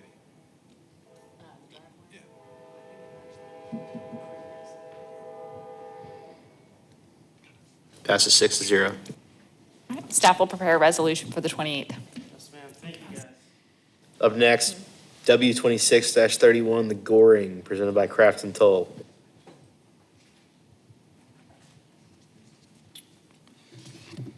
Hello, my name is Ryan Griffin with Craft Tool, here to represent this waiver request regarding Goring Street. The overhead electrical infrastructure installed along Goring Street as part of Final Plat FP 25-05 was constructed by Ozarks Electric per the design of the previous engineering firm. At the time of installation, Ozarks Electric understood that the proposed facilities complied with the city's ordinance because the lines operate at a voltage exceeding 12 kV. It has since been brought to our attention that Section 112-16 requires all new electrical lines to be installed underground, with the exception of existing lines operating above 12 kV. This language appears to have created confusion regarding whether new overhead lines exceeding 12 kV were permitted. As a result of this interpretation, the overhead electrical facilities were installed along Goring Street. On behalf of Matthias, Craft Tool respectfully requests a waiver allowing the now existing overhead electrical facilities along Goring Street to remain in place. It is important to note that as lots 1 through 9 are developed, electrical service to each lot will be provided through underground conduits, eliminating the need for overhead service lines to the individual lots. Craft Tool believes this request is reasonable given the existing conditions of the surrounding area, which consists of both overhead electrical distribution infrastructure and overhead service lines serving the adjacent properties. Granting this waiver would maintain consistency with the surrounding utility infrastructure while still providing an overall improvement by requiring all future service connections to the individual lots to be installed underground. Along with this letter, we have submitted photographs that are intended to provide context for the surrounding utility infrastructure. Thank you for consideration. I'm happy to answer any questions. Any staff comments?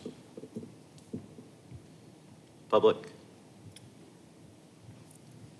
Commissioners? I don't know if there are any comments about the lights. Or the light Yeah, the heads street that lights were added to these poles To the in order poles. to comply with the street lights, yes. This one is a motion to forward to council. Hold on. Yeah. So those lights, do they meet the design that was done for the development? Yes, the street light, we didn't have like a specific street light plan pole, specification at the time. They meet the lumen output that's required. And so you said that they were installed by the utility under a previous design, and so somebody approved them to go ahead without the current design? There was a little confusion. We had a final plat and a couple development plans that went together simultaneously, and I believe they had hired two separate firms. So they had somebody platting it, which had some of the information of the subdivision, lighting, utilities, and then they had Craft and Toll, right, working on the individual developments. Correct. Yeah, this issue got brought up when Matthias hired Craft and Tool to develop lots 1, 3, 5, and 7. Since we've submitted these plans to the city and during the review process, this issue arose, hence why we're here asking for this waiver request. And Jennifer, if this is helpful, whenever we're going through final plat approval, if the city receives receipt or confirmation from the utility provider that the streetlights are on order, then we will go ahead and file that final plat. This subdivision sat without streetlights for months. I don't know exactly how long that duration was, but it was an extended period of time. And I'm unsure if that had anything to do with the oversight of the overhead utility lines, when it should have been the utility lines underground with street lamps above ground. That's what I was gonna say. I'm less, actually, in this case, concerned about the lights as I am, we're trying to move as a city toward the underground service. And I just don't know I don't know how huge a hardship it is, but is there any way to work with Ozarks to fix this in a reasonable manner? One of the things that we're proposing is as each lot is developed, we're going to have underground service lines to each building, so we're not I adding understood that. to the I'm just existing. talking about this specifically. I understand what you're saying with that, though. Okay. And that's why this comes in as a waiver, not a variance, because, since these are in the right-of-way, it would be taxpayer money that would eventually need to put those lines underground if, waiver was approved today.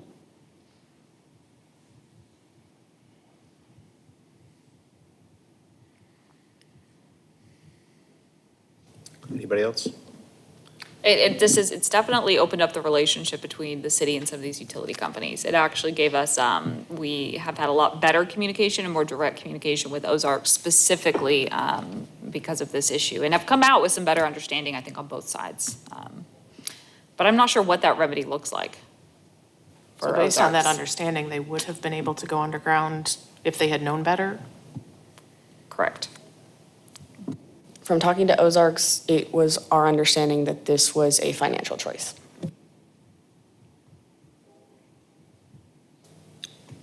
This is a motion to forward to council with recommendation denial or approval. Motion to forward to council for approval. Second.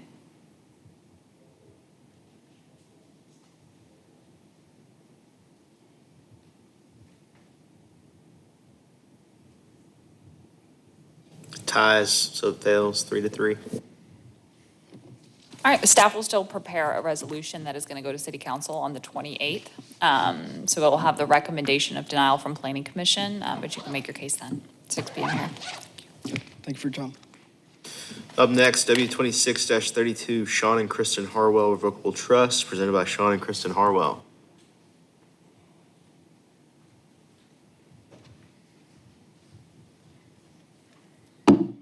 Good evening. My name is Sean Harwell, representing myself as co-owner of the property in question.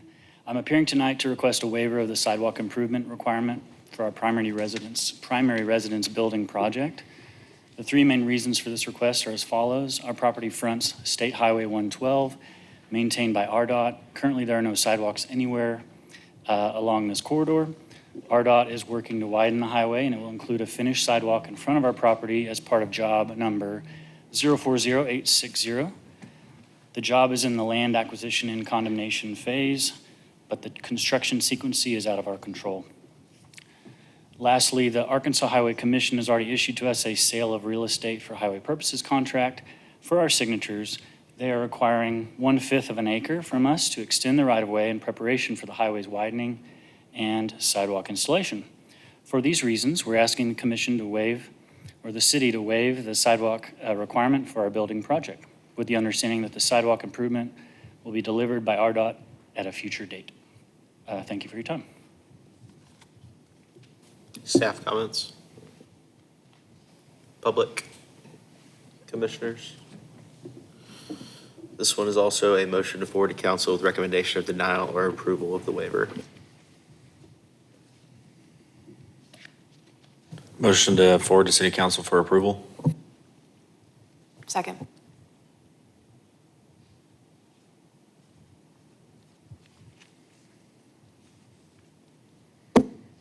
Passes 6-0. Staff will prepare a resolution that's going to go to city council on the 28th with a recommendation of approval. Thank you again. Up next, B25-111, Richard Koger, presented by Thomas Koger.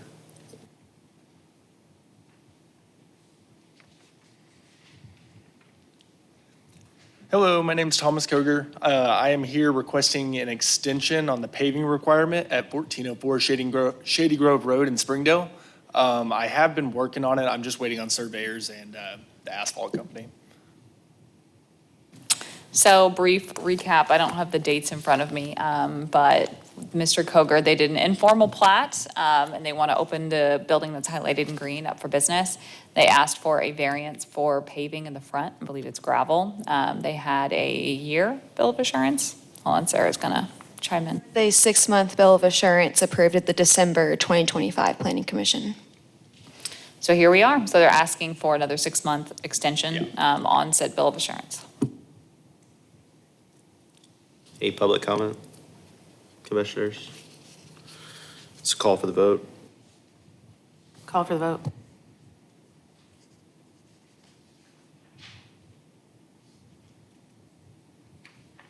Passes 6-0. Cool, thank you all. All right, if you Sir? guys will get with the planning office this week so that we can prepare an extension for a bill of assurance for you and your brother to sign, okay? Thank you. Thank you. Up next, L24-44, Second Nature Landscaping Phase 2, presented by Swope Consulting. Good evening. My name is Dirk Thibodeau with Swope Consulting, requesting approval of the phasing plan. The owner at the time had proposed a building that didn't get constructed, and to close out the project, he's proposing to build it at a later date, and so we would like it phased, please. Any staff comment? Just to clarify for the commission, this project is ready for our final inspection and to receive certificate of occupancy. What you see highlighted as the Phase 3, as Dirk was referring to, is a standalone structure. Everything else on the site has been completed and is ready for inspection. Public comment? Commissioners? This one is a call for the vote. Call for the vote.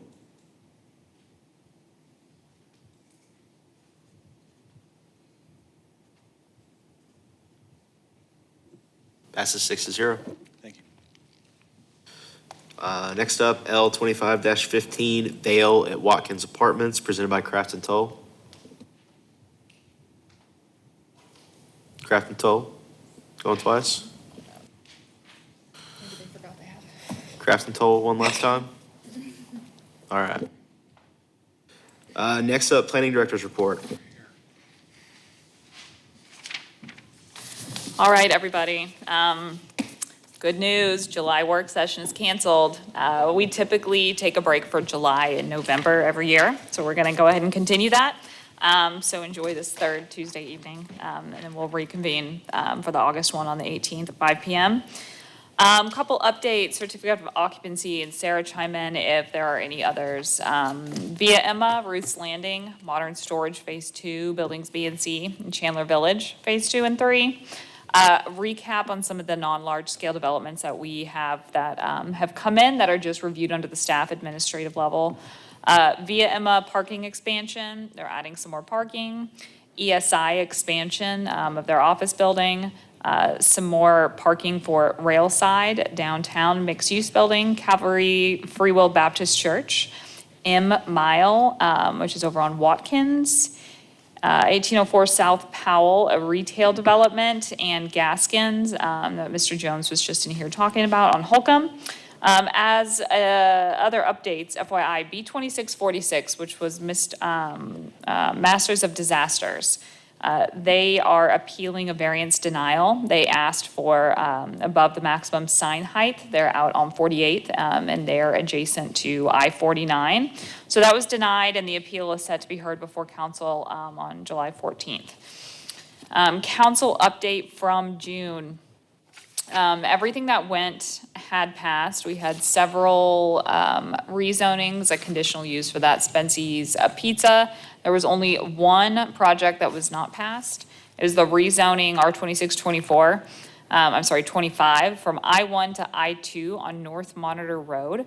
The council took no motion, therefore the request failed.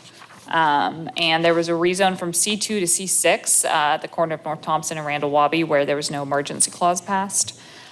Everything else was passed for the land use plan. FYI, you're going to see it for the August Planning Commission, probably the August 17th Council Committee, and then tentatively the August 25th City Council meeting. We will keep you guys updated. So we'll see you at the August Planning Commission meeting. Thank you. We are adjourned. Missed by 7 minutes.